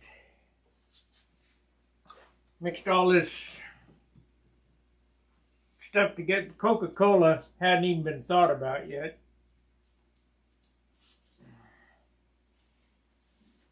I think it's 1812. I found a can. Whatever the founding date is. It's about 6 months older than Coke. It has a really distinct flavor to it. And I've been drinking it all my life.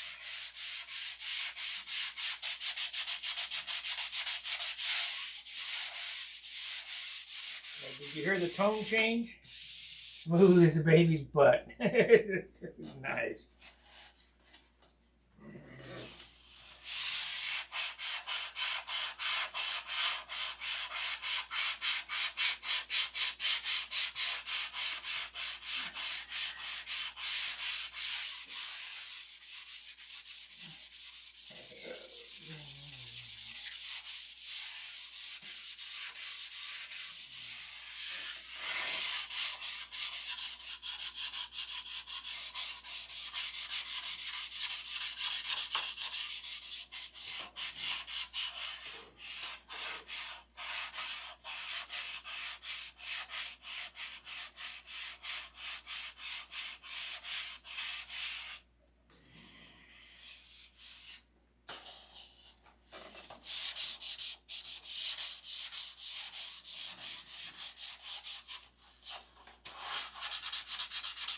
And we get to do this all over again after it's another coat of clear, and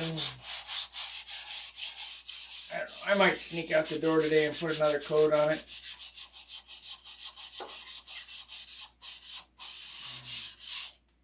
I'm going to put it all together and put it up on the scale and see how much I got leeway for finish. I just did it mathematically, which, you know, if this weighs 30 and I got 18 ounces of hardware, that's 48 minus 57. That's 9 ounces of room.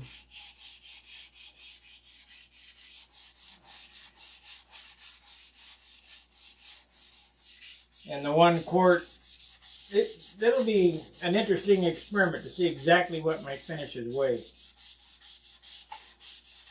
Because I've never done it this way before.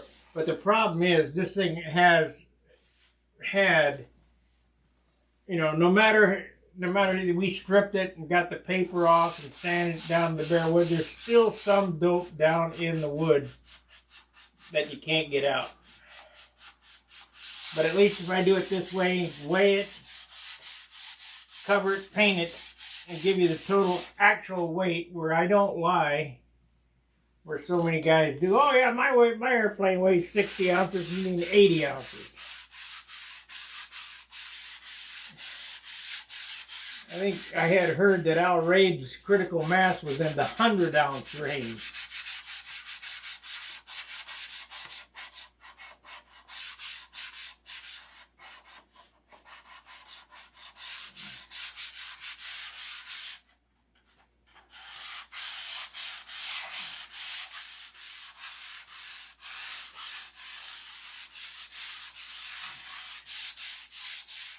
And we'll go till, we got 2 hours, and we'll go till 1 o'clock, then I'll eat lunch. And I'll come back and sand. I'm going to be sanding for the next couple of days, because I want this to be top notch.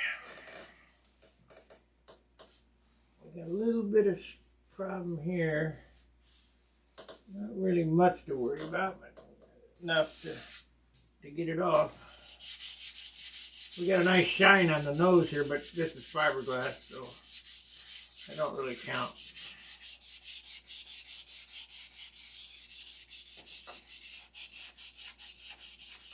I think I need to go to 320 on that spot. The good old days.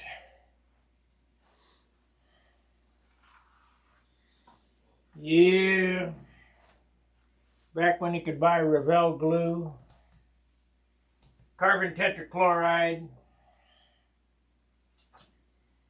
chlorine dust,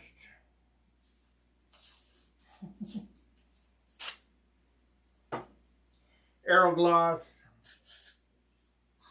MEK wasn't a controlled something. You could even get fertilizer and didn't have to have. Yeah, it's unreal.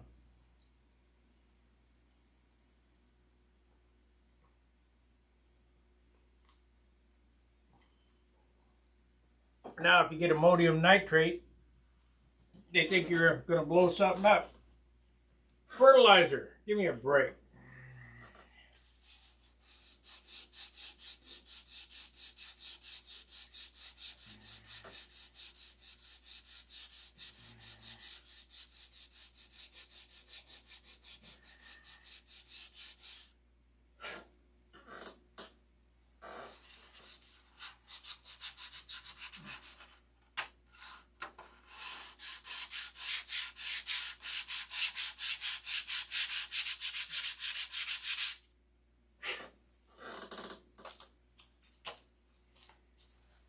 Well,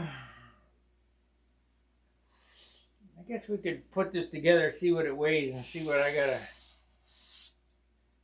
gotta do. I'm kind of curious. So we don't do it mathematically.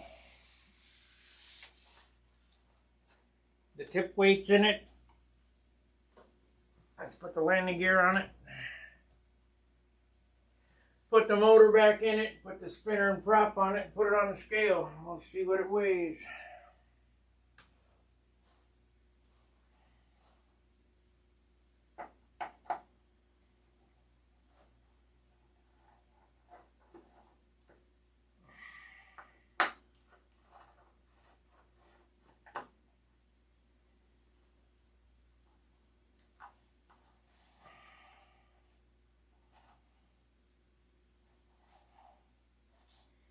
Remember what I say, guys, the biggest thing that weighs the most besides the engine is your finish, the paint job. Single biggest item.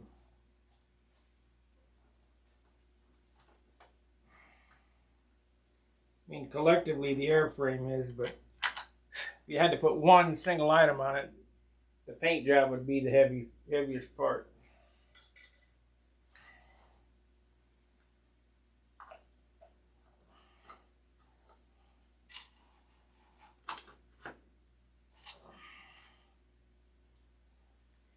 I'm going to reshape these landing gear as well. I'm going to cut this. I'm going to take 50% of the weight off the landing gear. We'll just take it over to John's house, put it on the disc sander, and cut 50% of the wheel doors off.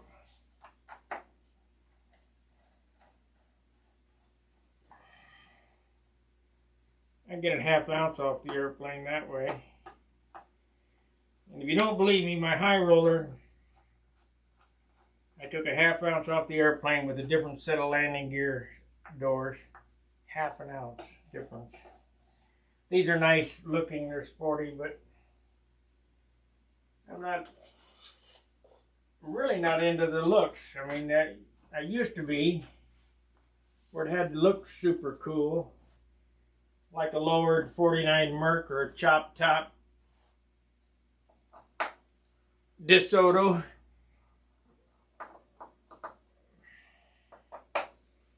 But anymore, I just want performance.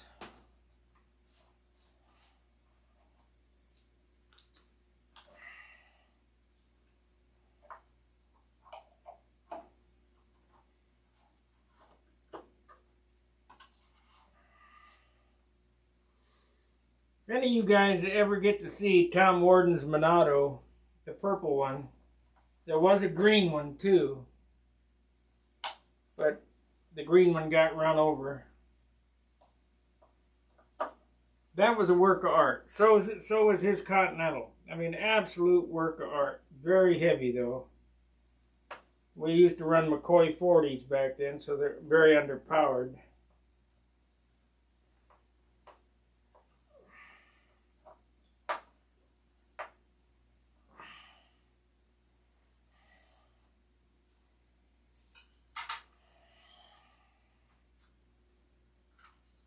Boy, I remember those days. Smelling that nitromethane coming down over the top. Oh, crack.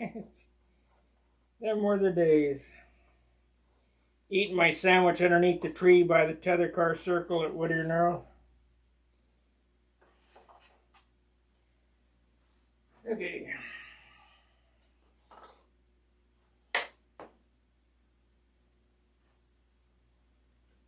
Where does that screw from? Oh. The muffler. The muffler.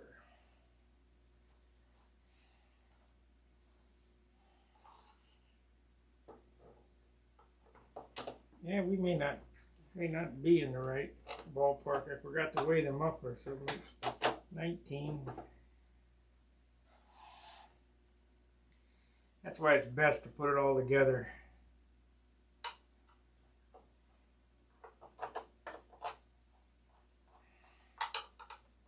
Get all the parts on it, and you know exactly where you stand.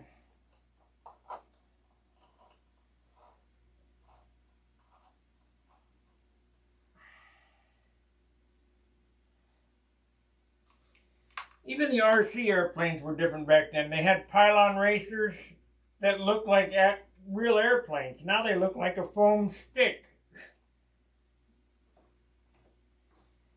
They used to run torpedo 40s on them. They'd climb into the wind and dive out of the wind, and they'd be screaming. It's unreal.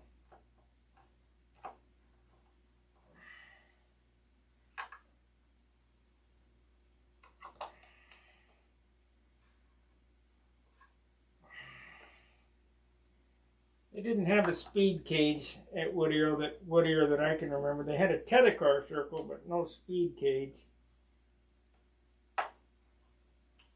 that I remember at Whittier.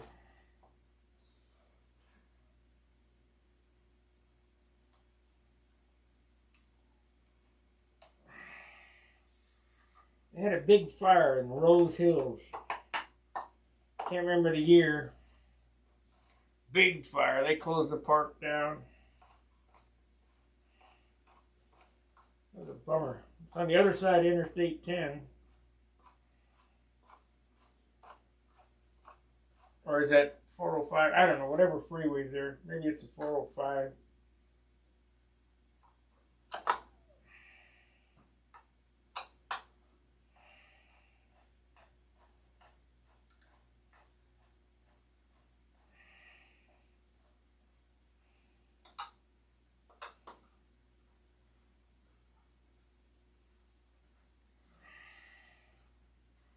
The good old days, yep.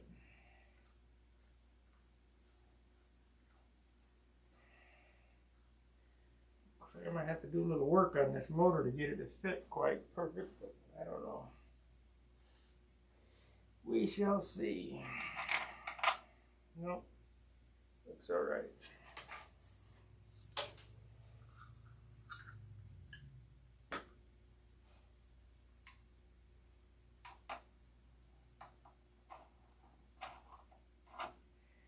Well, if it had covering on it, we'd go fly it.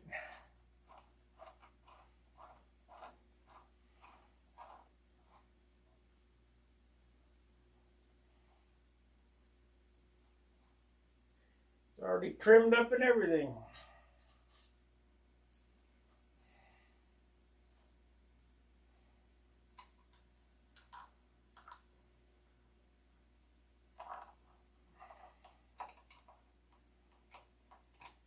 Got my new muffler weenie for it. I've been stealing the muffler weenie back and forth from airplane. I only had one of them, so I got a new one. Couldn't find it. Just kind of like that stupid diode for my Saturn. Okay, where's the muffler? Here we go.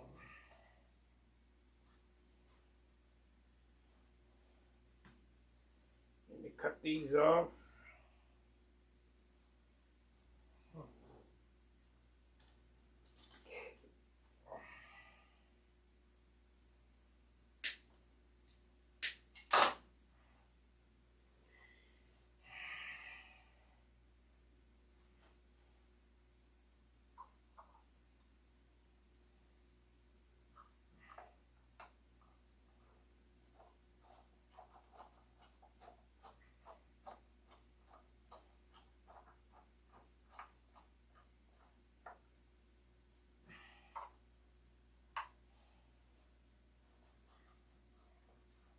That turned out okay. Alright, so we got that on. I need one more screw for an accurate weight. I don't know what happened to it. 440 bolt. Where'd you go? Gotta be right here. I guess I could get a new one.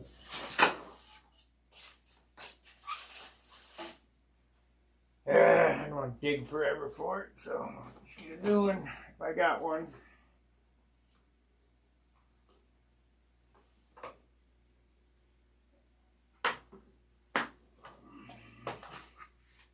Got to have an accurate weight.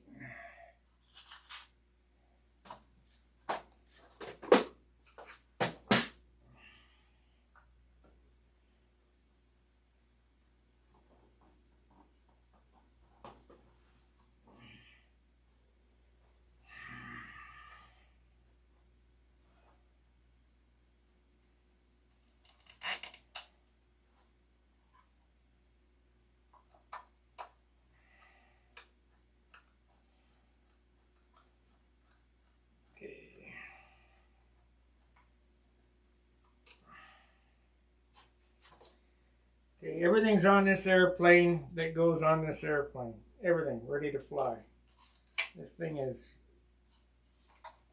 100% less paint and covering.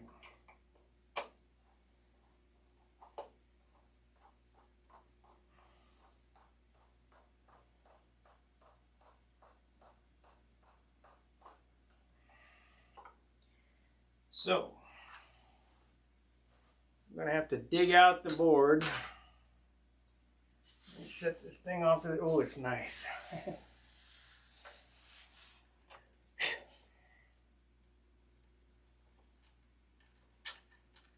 Set this off to the side here.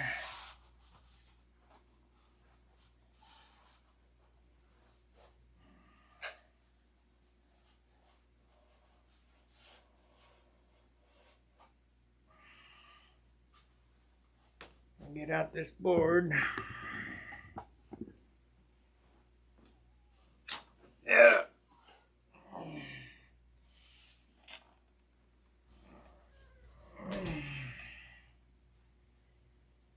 Got the scale.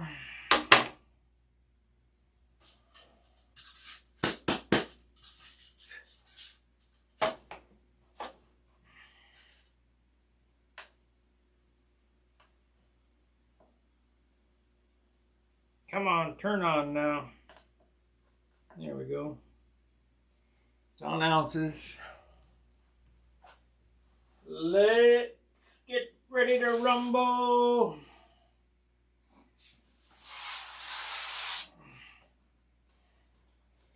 It weighs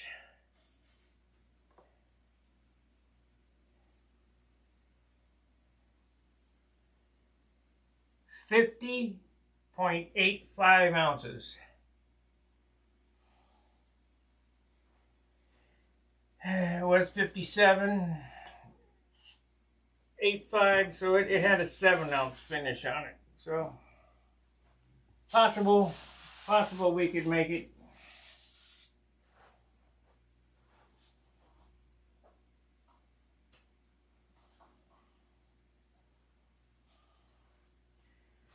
$50.85.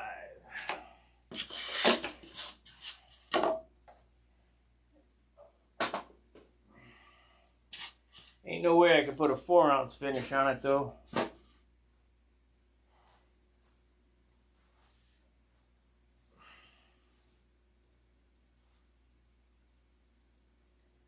I don't see that happening. Let's figure that out. So I got 58.53, 49.85. I think I can get that out of there. So 49. Let's say 50 ounces plus a 6-ounce finish, 56 ounces. Yeah, I could make it.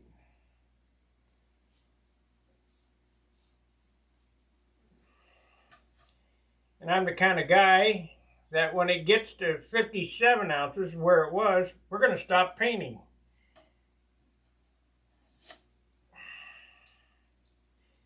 And it'll look as it looks. I mean, trust me, that extra coat of spray shine is not worth it.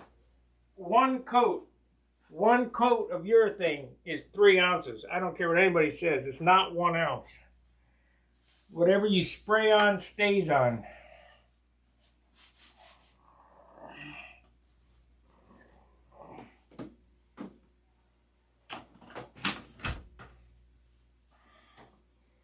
So if you mix a cup of paint,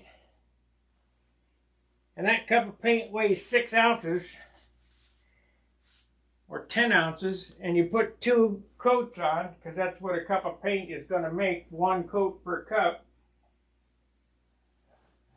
but 10, 20 ounces of paint.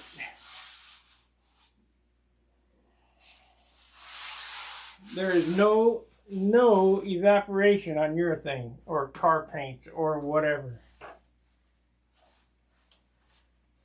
It just doesn't happen.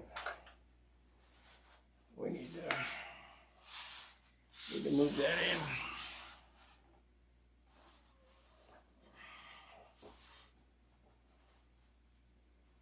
Gotta get it moved in.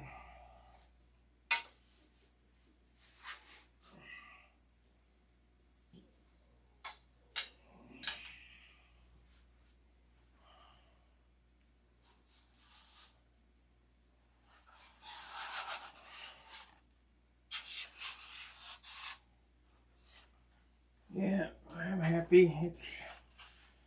It's coming along. I'm gonna be right in the ballpark.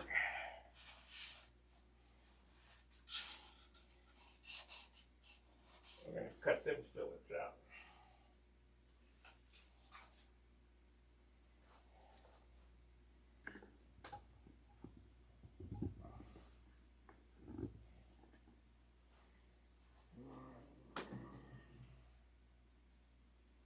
Well, why is it looking for the camera? It's right there.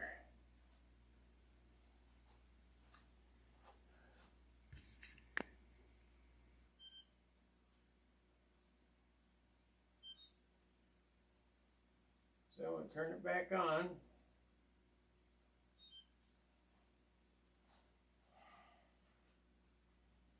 Uh-oh, looks like we're having an issue with the cameras. And uh-oh.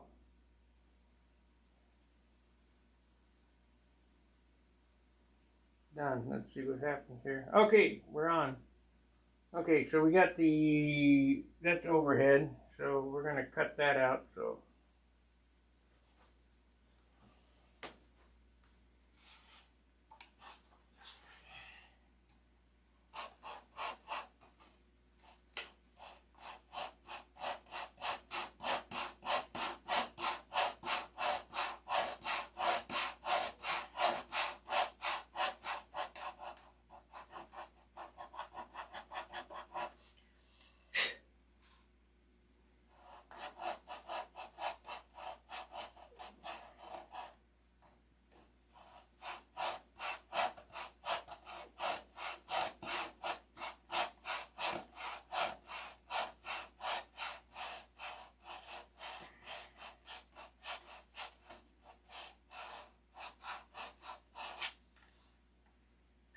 Is this absolutely necessary to cut these fillets out? No. But peace of mind says yes.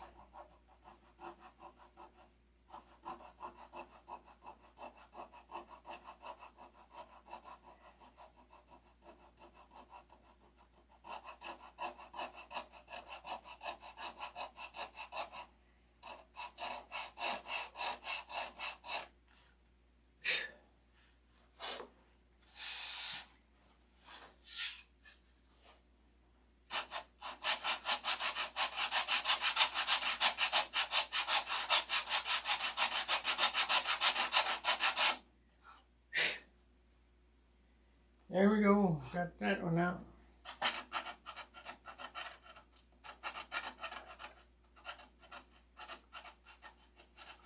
Got 12 watchers.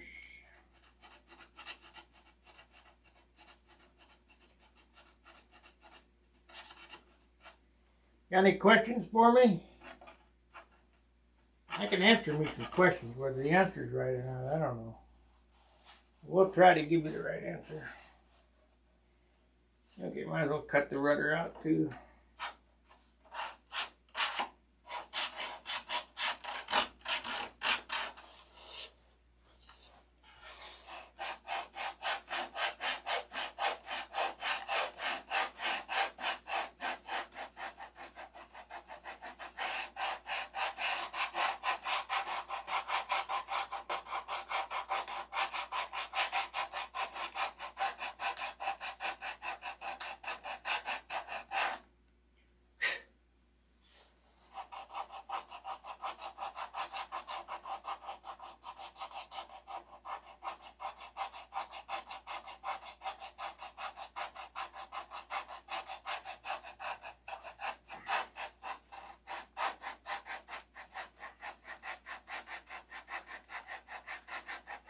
We got her.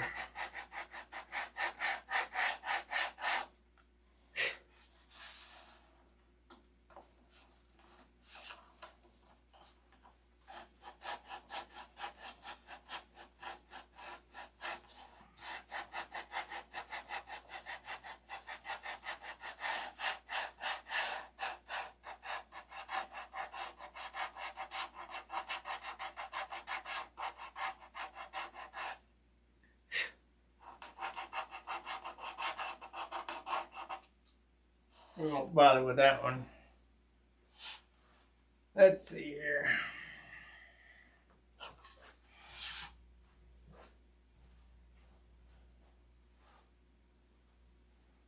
Well,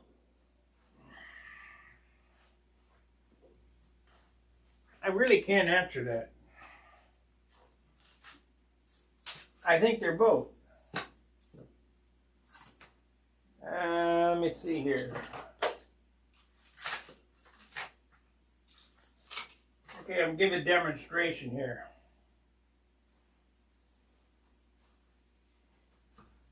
This superfill was in my plastic container. It's hardened. It's hard as a rock.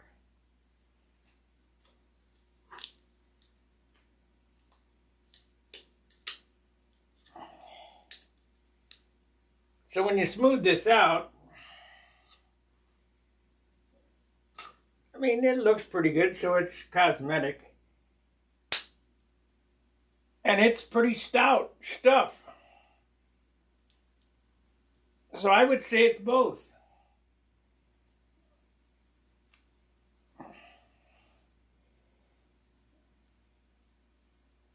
You know, I don't know.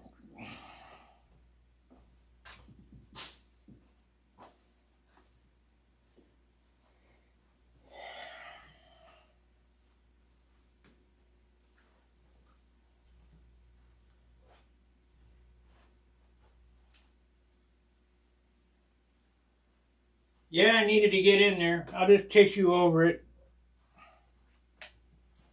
I got the same hole underneath the elevator here. Same little hole. That's where you tighten up the bolt.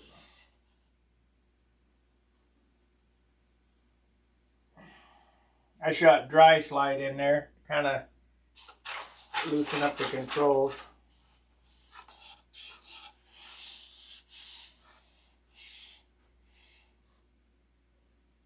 You'll never see it.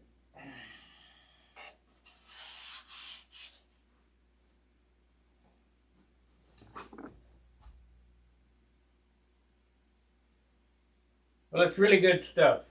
Really good stuff.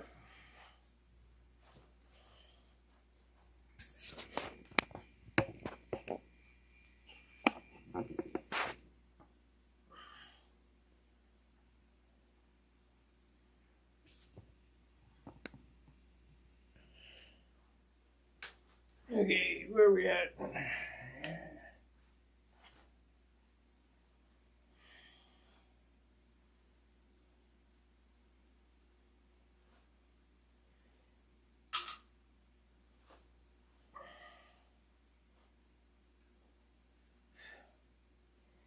Well, I got one more piece of woodwork left. It's a little tiny spot right there. And I can do that anytime. I can do it anytime.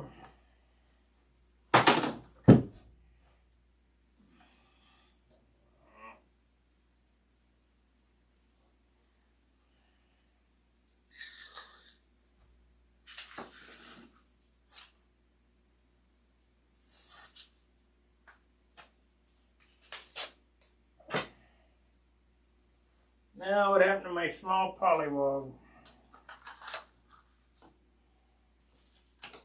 That's a problem with this place. I lose stuff. There it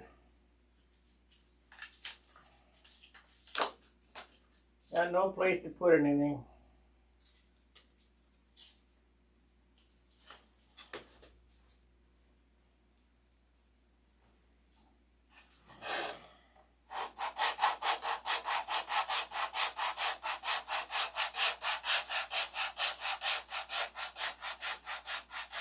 You guys learn anything today except for that stripping an airplane is a lot of work?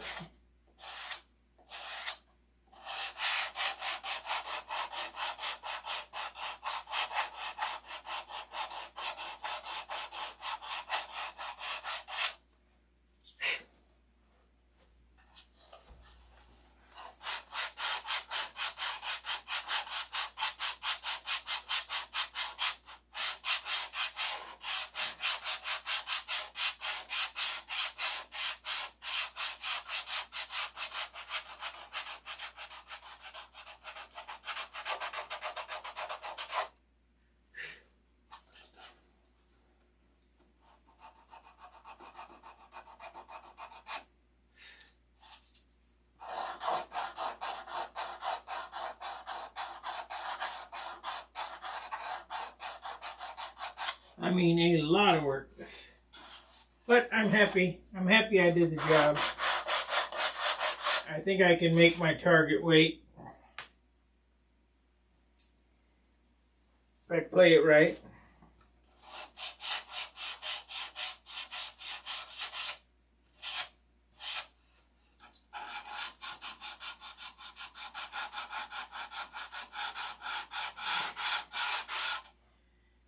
So, think about this. My target weight is 57 or less.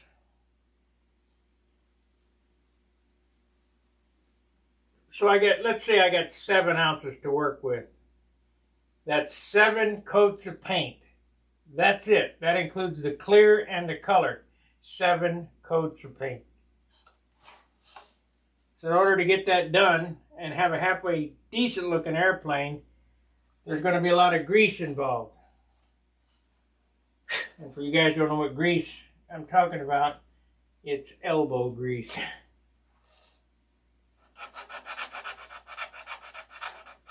So I have to get it as ready as possible, so we're not doing any reshaping after the covering. And now that I've mentioned that to myself, 7 coats of paint, I ain't going to put another coat of clear on this today. because it'll be one coat of clear. Next week, put the tissue on, 3 coats sand. And then 1 coat of color and what's left of my clear to go on it, and that's it. So I actually have 3/4 of a quart left to go, because I only used 1/4 of a quart, so that would be ½ pint, because it's kind of confusing. I took a quart jar and filled it halfway full. That's a pint. I filled it all the way full with thinner. That's a quart, but it's actually a pint. So I used half of that, or 1/4 of that full quart, meaning I only used ½ pint of clear for the 3 or I think there's 2 or 3. I don't know. 3 coats of clear that's on this. So just because I have it doesn't mean I need to use it. So I actually have left in my allowance is 3/4 of a quart unthinned, but we're not going to use that. So I have a full quart thinned right now, which is about 50-50 for the base. But if I can get away with only putting on half of that and get a good base, that's all we're going to use. Then, after the 1/2 pint of color goes on this, which is 2 ounces or 3 fluid ounces, whatever it is, 4 fluid ounces of color. I have to paint this with an airbrush. See if I can get it lighter yet. The problem is if you paint with an airbrush, they splotch, they stripe. I have to think about this. Maybe paint the 1 coat of white with the touch-up gun. Put the trim on with an airbrush, because I could probably paint all the trim with 2 ounces of paint with an airbrush, and then put the top coats on with the touch-up gun. I don't know. I'm gonna have to think about it when I get there. I just know that we're going to be really on a diet. And it's pretty important to stick to that diet, otherwise you just pissed away all your work.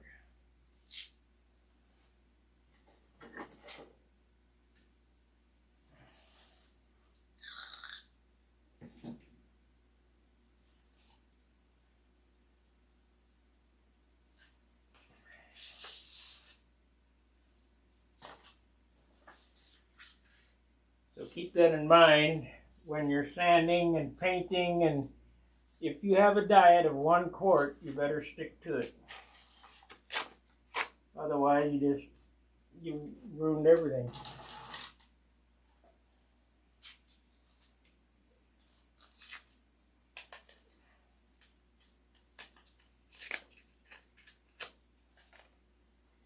While this airplane would fly at 60 ounces, it would not perform as good as if it was 55 ounces.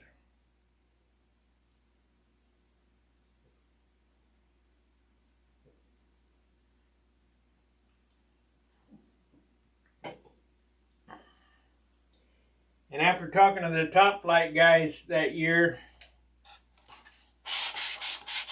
about monocoat, monocoat's not lighter than dope. You think it is, but it's not. Because I talked to the monocoat guys and asked them if they could teach me how to monocoat as good as they do. And they looked at my red Monado and asked me what the finish was, and I said 6 ounces. I said, no way. No way can you do it.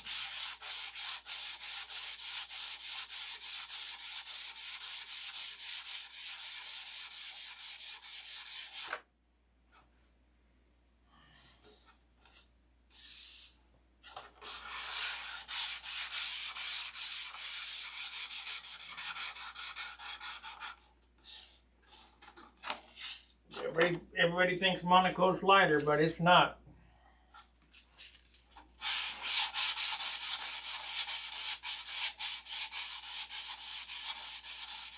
Everybody thinks Monaco's easier, but it's not.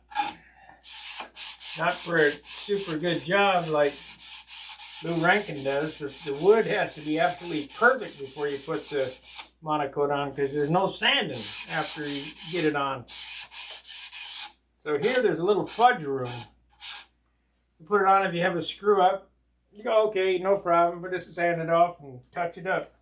Can't do that with Monaco. You put it on, you're stuck with it.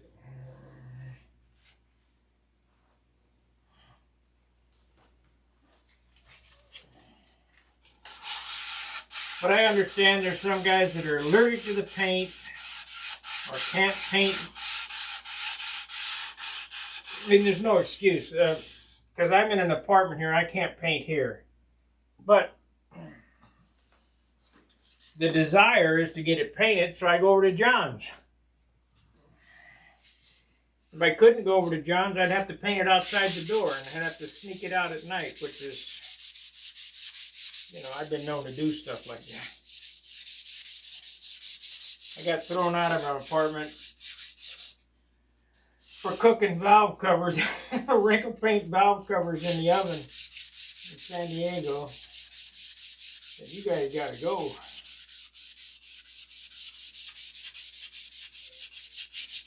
Using the sink as a parts washer.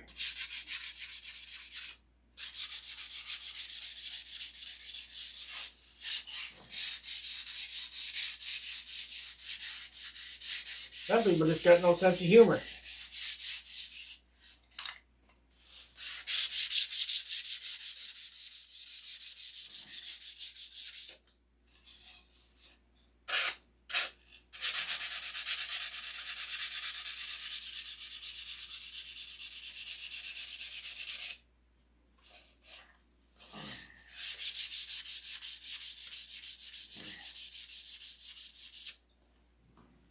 Annie Buttafuoco, or no, Annie Scudero. How much is the superfill? How much is the superfill that you get from Wix? Superfill is about $35 a quart. It used to be $23 a quart. But from what I understand, Wix doesn't have any superfill in stock, but you can get it from Aircraft Spruce.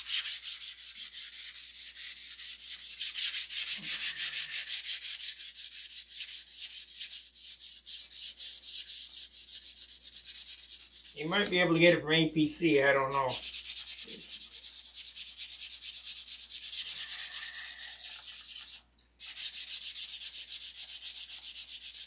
You know, I like to support Wix, but if they ain't got it, you have to get it wherever you can get it. Brodax sells it, but it's like 2 ounces for $35. And here you get a quart, so my suggestion is get it from the aircraft supplier.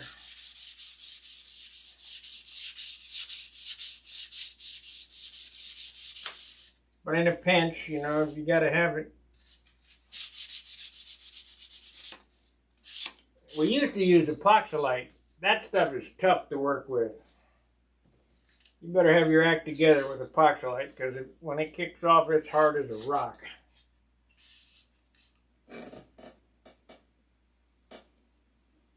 Here's the last piece of woodwork I need to do. Fix that right there. I guess I could do that now.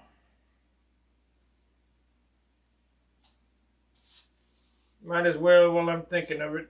Got a little dent right there. I have to put a little green shit in.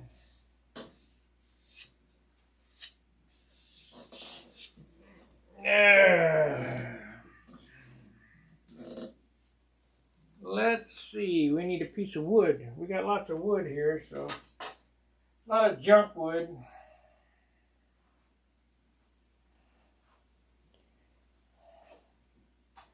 Oh, here we go. We got a piece of wood. Got lots of junk wood.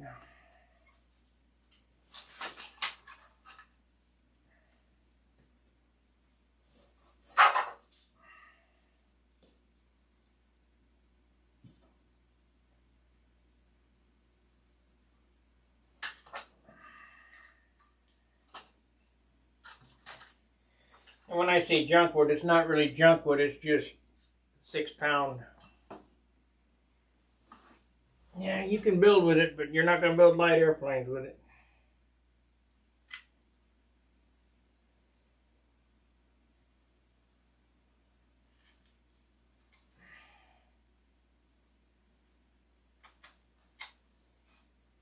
I don't care what anybody says, you cannot build light airplanes with heavy wood. Just the way it is. Okay, I just glue a piece on there, and then when it sets, we'll sand it and whittle it and cut out the slot and be good as new.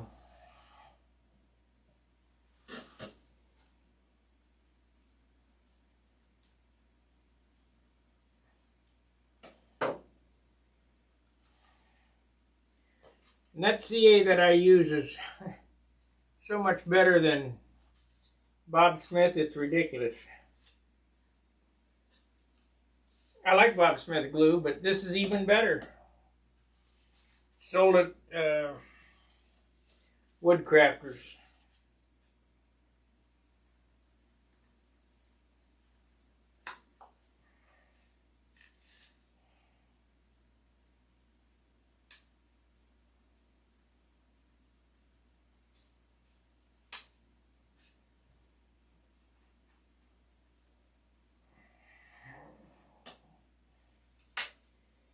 So we got that done, and a saw.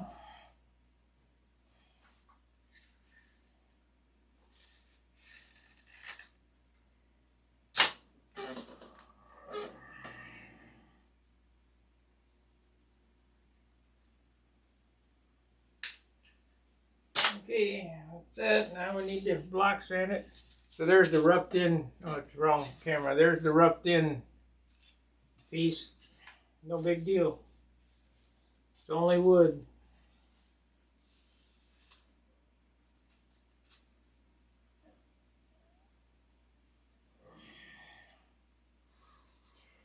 It ain't like we're, building watches. It's simple, easy peasy, nice and greasy.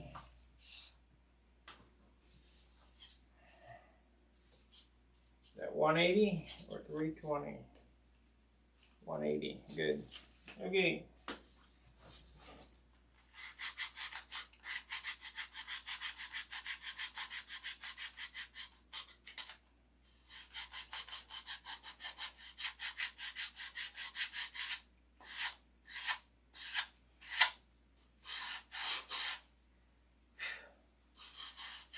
Easy peasy, nice and greasy.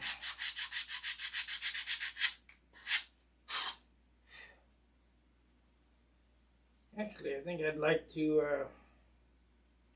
scab another piece on there because it's not quite perfect. And everybody knows I gotta have perfect.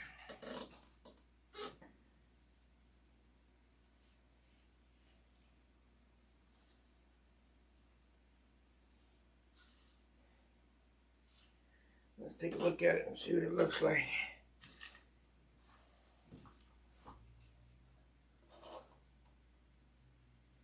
Nah, that'll be fine.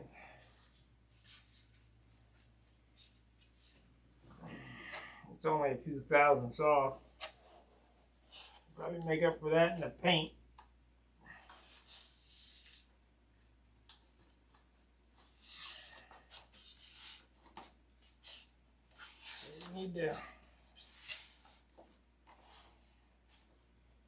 Need to do that. Well, running at the home stretch. I have 4 more short fillets to go. Rudder and 3 fillets on the stab, and that's all of them cut out.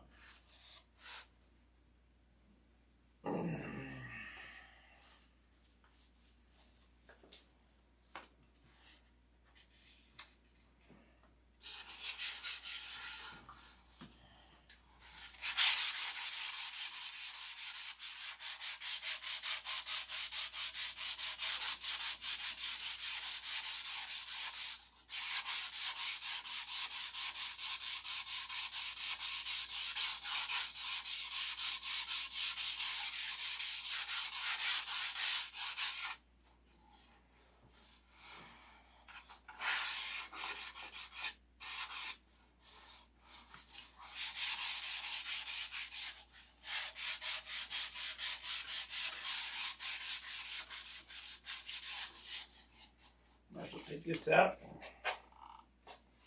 Work on this.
We got any more life lessons to tell, I wonder?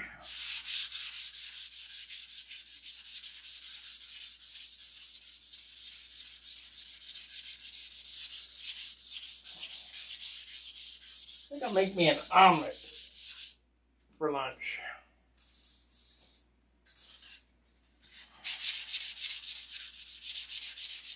Ham and cheese omelet.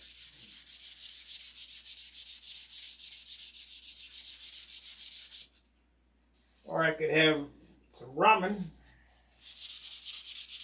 don't know, just not in the mood for another ham sandwich. I get sick of them.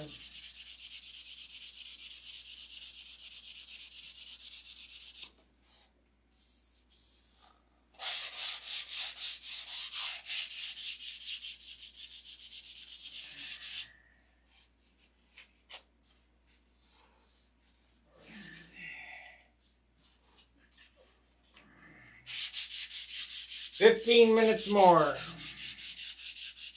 We'll take a break." I gave you my 3 hours on Sunday so far.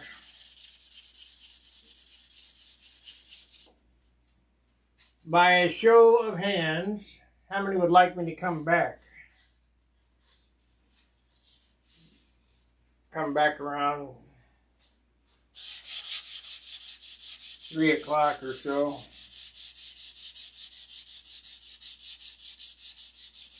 Because I'm going to continue to work on this, but whether I want to stream it or not, I don't know.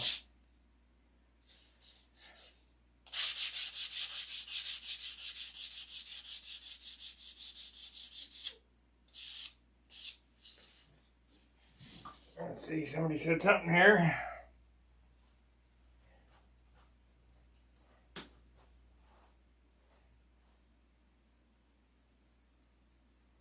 did you spray? No. No gray. No.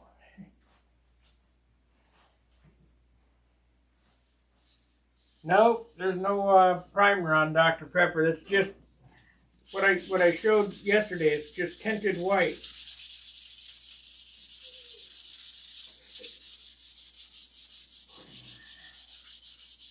Basically, quit using primer. Just too heavy.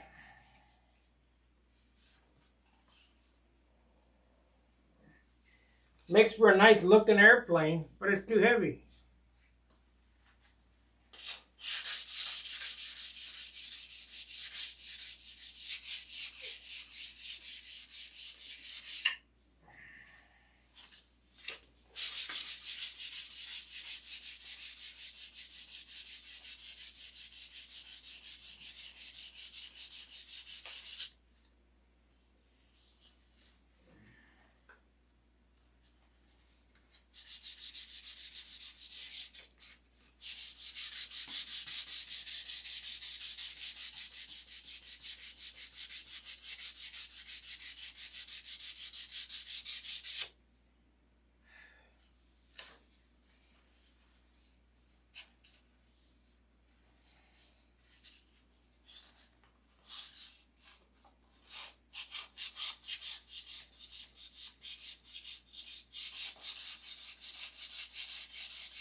Too heavy.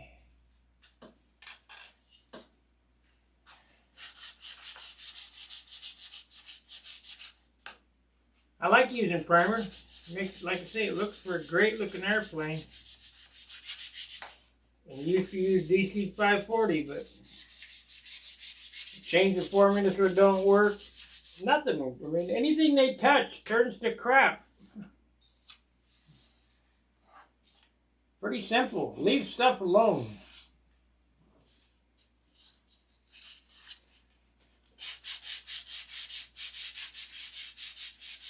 I don't need to be protected.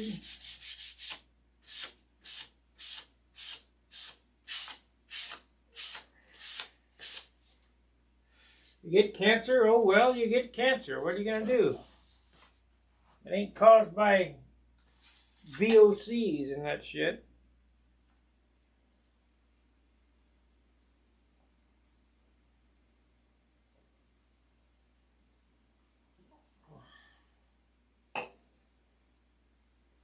Let's see here.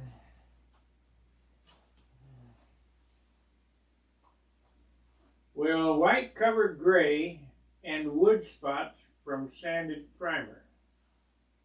Depends on what white are you using. Who made the paint? That's the first thing. If it's Randolph, yeah. If it's certified, probably not. Or Brodak, probably not. I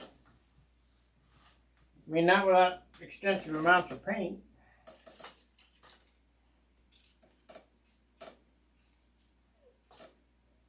That's what you gotta, you gotta give me the whole spiel.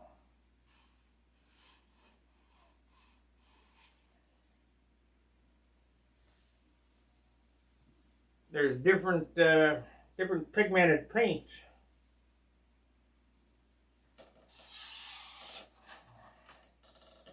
And Randolph is the best I've found so far out there.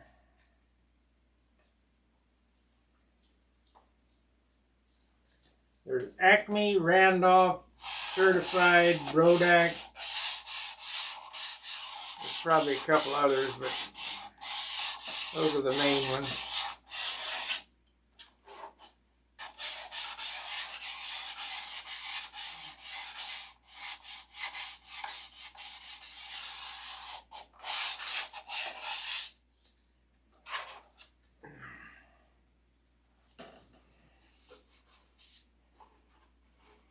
Yeah, we're going to look like a piece of plastic when I get done here.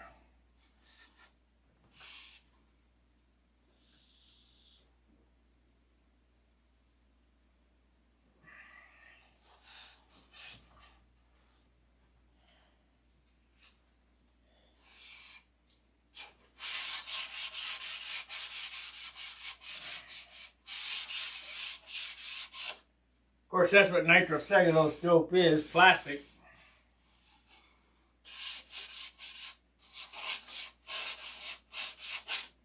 You take 35 millimeter film and melt it with acetone, you get dope.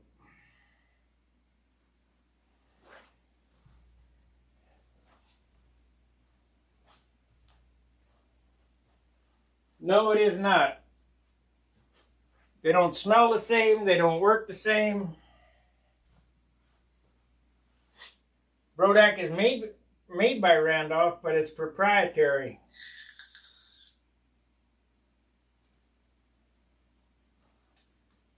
There's less pigment in Brodak dope than Randolph. There's some other additive in it that makes it smell weird too.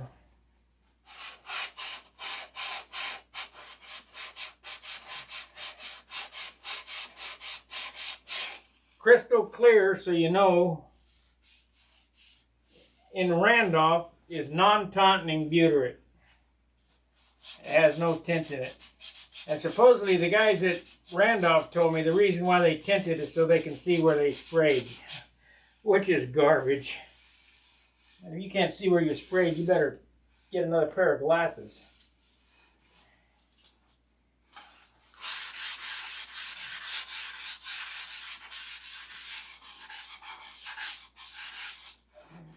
The tint on Randolph paint comes in two different grades too. One is amber, the other is blue. More normal, the blue or the amber is what you normally get. Yesterday, John and I threw out a bunch of partial cans and stuff that had I guess they call it congealed or whatever. They kind of turned to honey.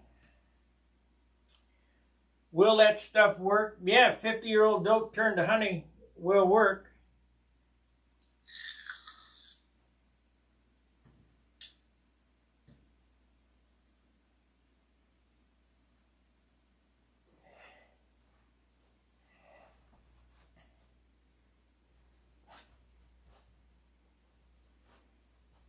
But I don't want to trust it on this airplane. So we threw it out. I ain't chancing nothing.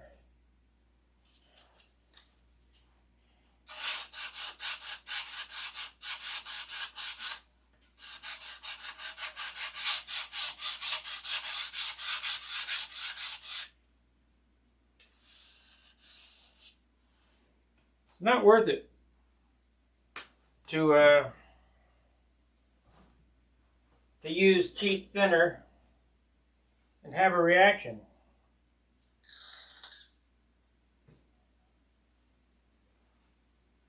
And trust me, there will be a reaction. Maybe not today, maybe not tomorrow, but you're going to get a reaction eventually. I think I better take an aspirin. My arm's starting to hurt. Hope I don't have a heart attack.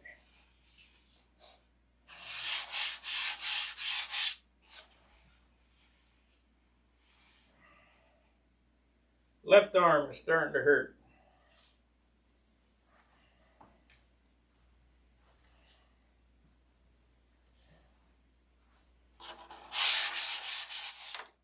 Come back here.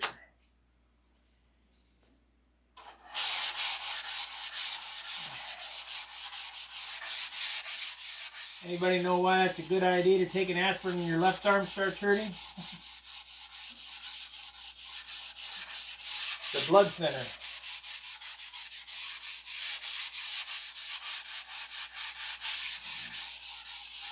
Heart pumps 2,000 miles of blood a day.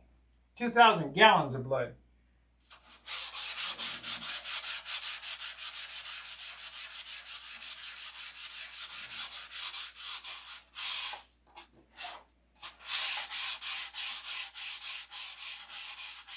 There was 50,000 miles of veins, arteries, and other sundry places.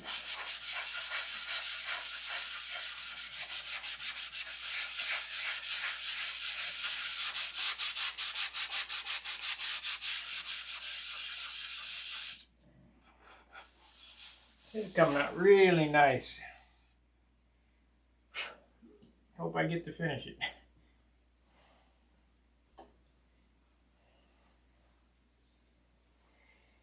it. One never knows anymore.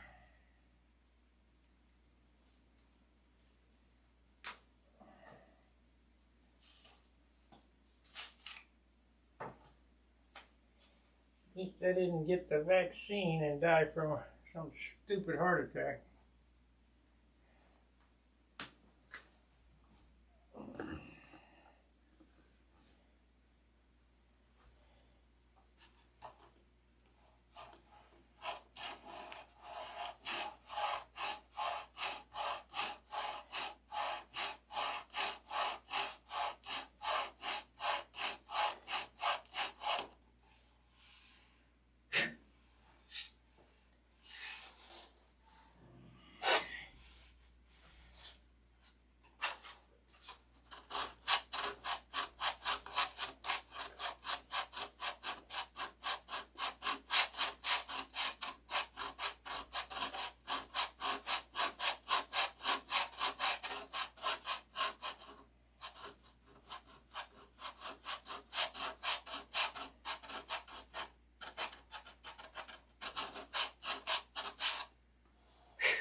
What will be the covering the wings with? Yes, I'll cover the wings and the fuselage. The whole thing will get covered next weekend.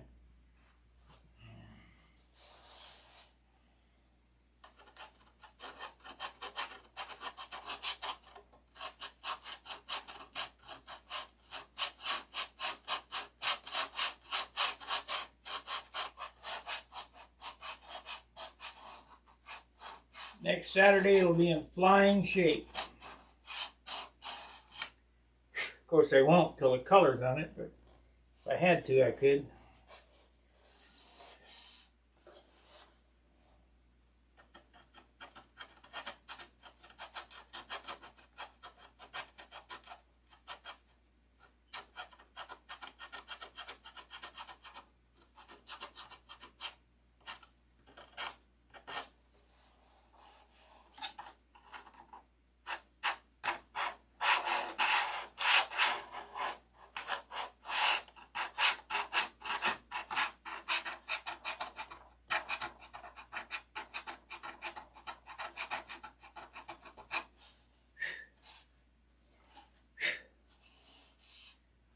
Okay, 3 minutes more.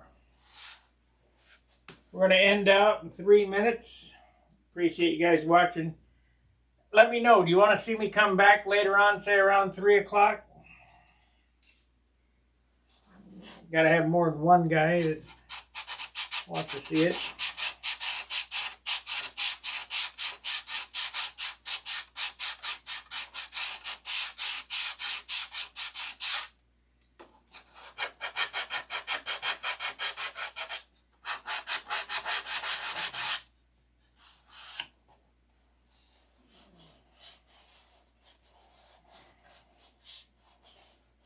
Turning out nice. Turning out real nice.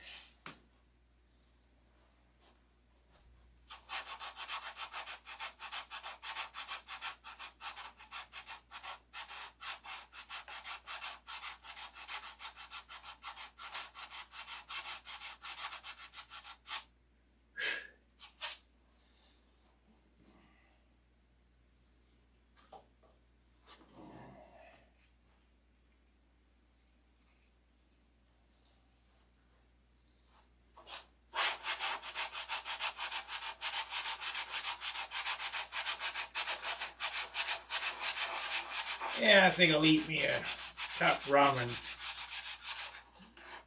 for lunch.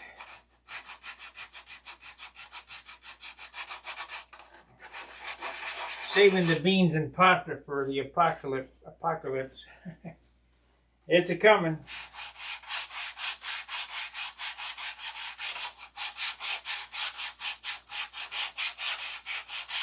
See, gas prices are down a little bit since the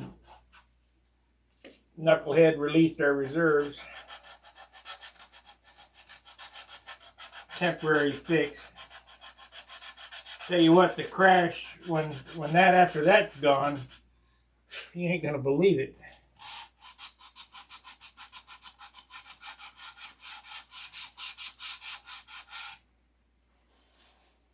Went down a quarter today. It'll be back up $3 when that's gone.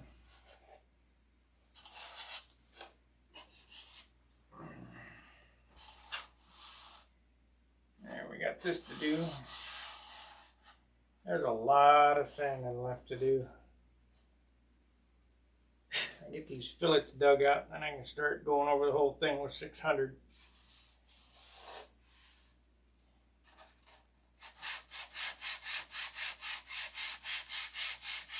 I use different grits for different, you know, I just dug out the fillet with 80 grit. Coming back with the 180, then I'll come back with 320, then I'll come back with 600. Like right here, there's, you can feel that. I can see that right there. You can feel and see it. It'll look like crap when you paint it. All right. Let's see what camera we're on. We're on this one. Like, subscribe, share the videos. Till I see you again, fair winds, tight lines. We'll see you at 3, I guess. Or maybe we'll make it 1:32. We'll make it 3:30. That'll give me 2 hours. It's hard to talk for 3 hours straight. Anyway, I'll see you then. Let's go, Brandon.